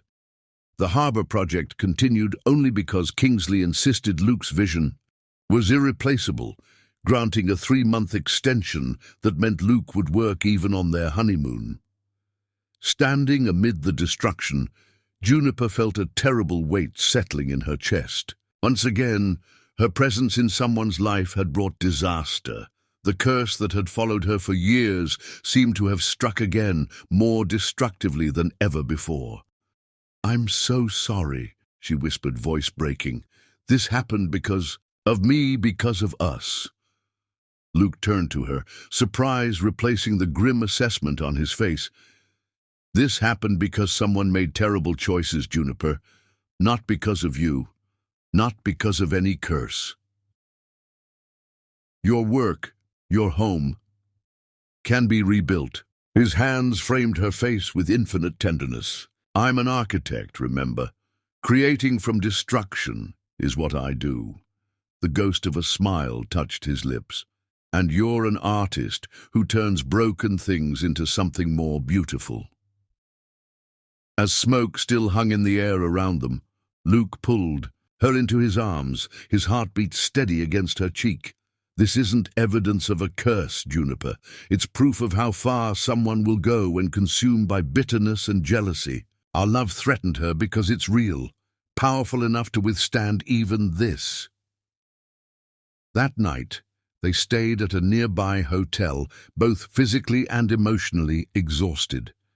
As moonlight filtered through unfamiliar curtains, Luke held Juniper close, his lips brushing her temple. "When I thought you might be hurt," he confessed quietly, "nothing else mattered. Not the house, not the designs, not even the harbor project, just you." Juniper raised herself on one elbow to look into his eyes, finding nothing but absolute certainty in their depths. For the first time, she allowed herself to fully believe that what they shared wasn't cursed, but blessed, strong enough to emerge from literal fire, strengthened rather than destroyed by adversity. "I love you," she whispered, the words carrying the weight of complete surrender, to hope, to future, to the bond between them that had defied every attempt to break it. Luke's response came not in words, but in touch, his mouth finding hers with gentle passion that gradually intensified, healing the day's trauma with physical connection that transcended mere desire. Their lovemaking that night carried new depth, tender yet fierce, each touch a promise, each kiss a vow, that whatever came next, they would face it together. Morning found them entwined, sunlight revealing the peaceful certainty on Juniper's sleeping face. Luke watched her for several moments, memorizing the subtle changes that had transformed her since that first night at the restaurant. How fear had given way to confidence, isolation to connection, resignation to purpose. When she finally stirred, her first words surprised him. "I want to design our new home together," she said, eyes still closed. "A place that's truly ours from the foundation up." Luke's heart expanded with emotion too complex for simple naming. "I'd like that," he replied softly. "Very much." As they dressed to face the damage in daylight, Juniper's phone chimed with unexpected news. The gallery had sold every piece from her exhibition, with collectors requesting commissions for more.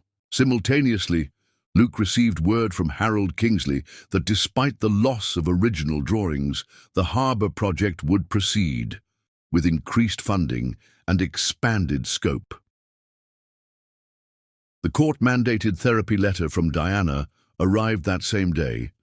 Not quite an apology, but acknowledgement of actions taken during emotional distress.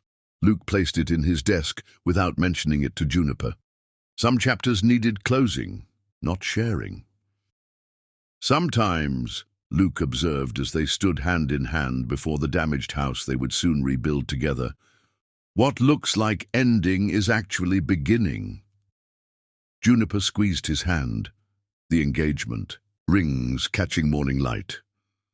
"And sometimes," she added softly, "what people call a curse turns out to be the greatest blessing of all." Chapter 10. Eternal Flame. Moonlight bathes the terrace of their rented beachfront villa, casting silver patterns across Juniper's skin as she stands at the railing. 2 months have passed since the fire that destroyed Luke's workshop and damaged their coastal home. The insurance settlement came through last week, but more importantly, the blueprints for their new house, designed together during late-night sessions, now rest on the architect's desk downtown. Luke watches her from the doorway, mesmerized by her silhouette against the midnight ocean. Their temporary living arrangement hasn't dampened the intensity of what burns between them. If anything, sharing this smaller space has only deepened their connection, forcing an intimacy that neither would trade for all the square footage in the world. "You're staring," she says without turning, a smile in her voice. "I can't help it." He crosses to her, sliding his arms around her waist from behind. His lips find the sensitive spot where her neck meets her shoulder, and she leans back into him with a contented sigh. "You're the most beautiful thing I've ever seen." Their days have been consumed with rebuilding. Luke recreating the harbour. Designs from memory. Juniper replacing her pottery destroyed in her studio. But their nights belong only to them. Time carved out where neither curse nor judgment can reach. "I received another commission today," she tells him, covering his hands with hers. "The gallery owner says there's a waiting list now." "I'm not surprised." Luke murmurs against her skin. "Your work speaks to people. It shows them beauty can rise from brokenness." Juniper turns in his arms, moonlight illuminating her face, so different from the guarded woman he first met at the Meridian. Fear has been replaced by certainty, isolation by connection, resignation by purpose. The transformation takes his breath away every time he witnesses it. "I have something for you," she says, reaching into the pocket of her robe. She produces a small velvet pouch. "It was supposed to wait until our wedding, but I think now is better." Luke's eyebrows rise in surprise as she presses the pouch into his palm. Inside, he finds a simple platinum band, its surface etched with a continuous wave pattern. "I designed it," she explains, a hint of nervousness in her voice. "The endless wave represents how we found each other across turbulent seas, how we'll weather any storm together." Emotion tightens Luke's throat as he slides the ring onto his finger. "It's perfect," he manages, voice rough with feeling, "just like you." "Not perfect," she corrects, tracing the curve of his jaw. "Just perfectly matched to you. All my broken pieces fit with yours." His kiss starts gentle, but quickly ignites into something more demanding. Juniper responds with equal hunger, her body arching against his with practiced familiarity. yet somehow still carrying the electric discovery of their first encounter. Luke lifts her effortlessly, her legs wrapping around his waist as he carries her inside to their bedroom. In the silver-blue darkness, they rediscover each other with reverent urgency. Luke's hands and mouth map her body as if memorizing territory both familiar and newly fascinating. Juniper matches his passion, her touch holding none of the hesitation that once defined her, only confident desire and tenderness. "I never thought I could feel this," she whispers against his skin as they move together. "This certainty, this freedom." Luke's eyes hold hers as pleasure builds between them. "You deserve every moment of it," he tells her, his voice thick with emotion and desire. "Every moment of joy, every moment of peace." Their release comes like a wave crashing against the shore, powerful, inevitable, transformative. As they lie tangled in the aftermath, heartbeats gradually slowing, Juniper traces idle patterns on Luke's chest. "The doctor called today," she says quietly, a smile in her voice despite her attempt at casualness. Luke's body tenses slightly beneath her touch. They'd visited the specialist last week. After Juniper had shown symptoms they both initially attributed to stress from the fire and rebuilding. "And?" he asks, trying to keep his voice neutral, despite the hope rising in his chest. She raises herself on one elbow to look into his eyes, moonlight illuminating the joy she can no longer contain. "It seems those medical reports Diana circulated were as fictional as her version of your character." Luke stares at her, understanding dawning slowly. "You mean—" "I'm pregnant," she confirms, her smile breaking free. "Twins, actually. The doctor said it's rare, but not unheard of for a first pregnancy." His reaction comes not in words, but in movement, gathering her against him with such tender ferocity that she gasps, his lips finding hers in a kiss that conveys what language cannot. When they finally part, tears shine in both their eyes. "I thought," he begins, voice unsteady. "I know," she whispers, touching his face. "Another curse broken." Luke places his hand reverently over her still flat abdomen, wonder and awe replacing the familiar confidence in his expression. "Our children," he says softly, testing the words that once seemed impossible. "Our future," she agrees, covering his hand with hers. They make love again, more gently this time, but with no less passion, each touch carrying awareness of the new life growing between them. Physical proof of what they've both come to believe, that what others called cursed was actually blessed all along. Dawn finds them on the terrace once more, wrapped in a single sheet against the morning chill, watching as first light paints the horizon in shades of possibility, gold and rose, and endless blue. Luke holds Juniper against his chest, his grandmother's diamond and the new sapphire band catching early sunlight on her finger. "We should set a date," he murmurs against her hair, "for the wedding."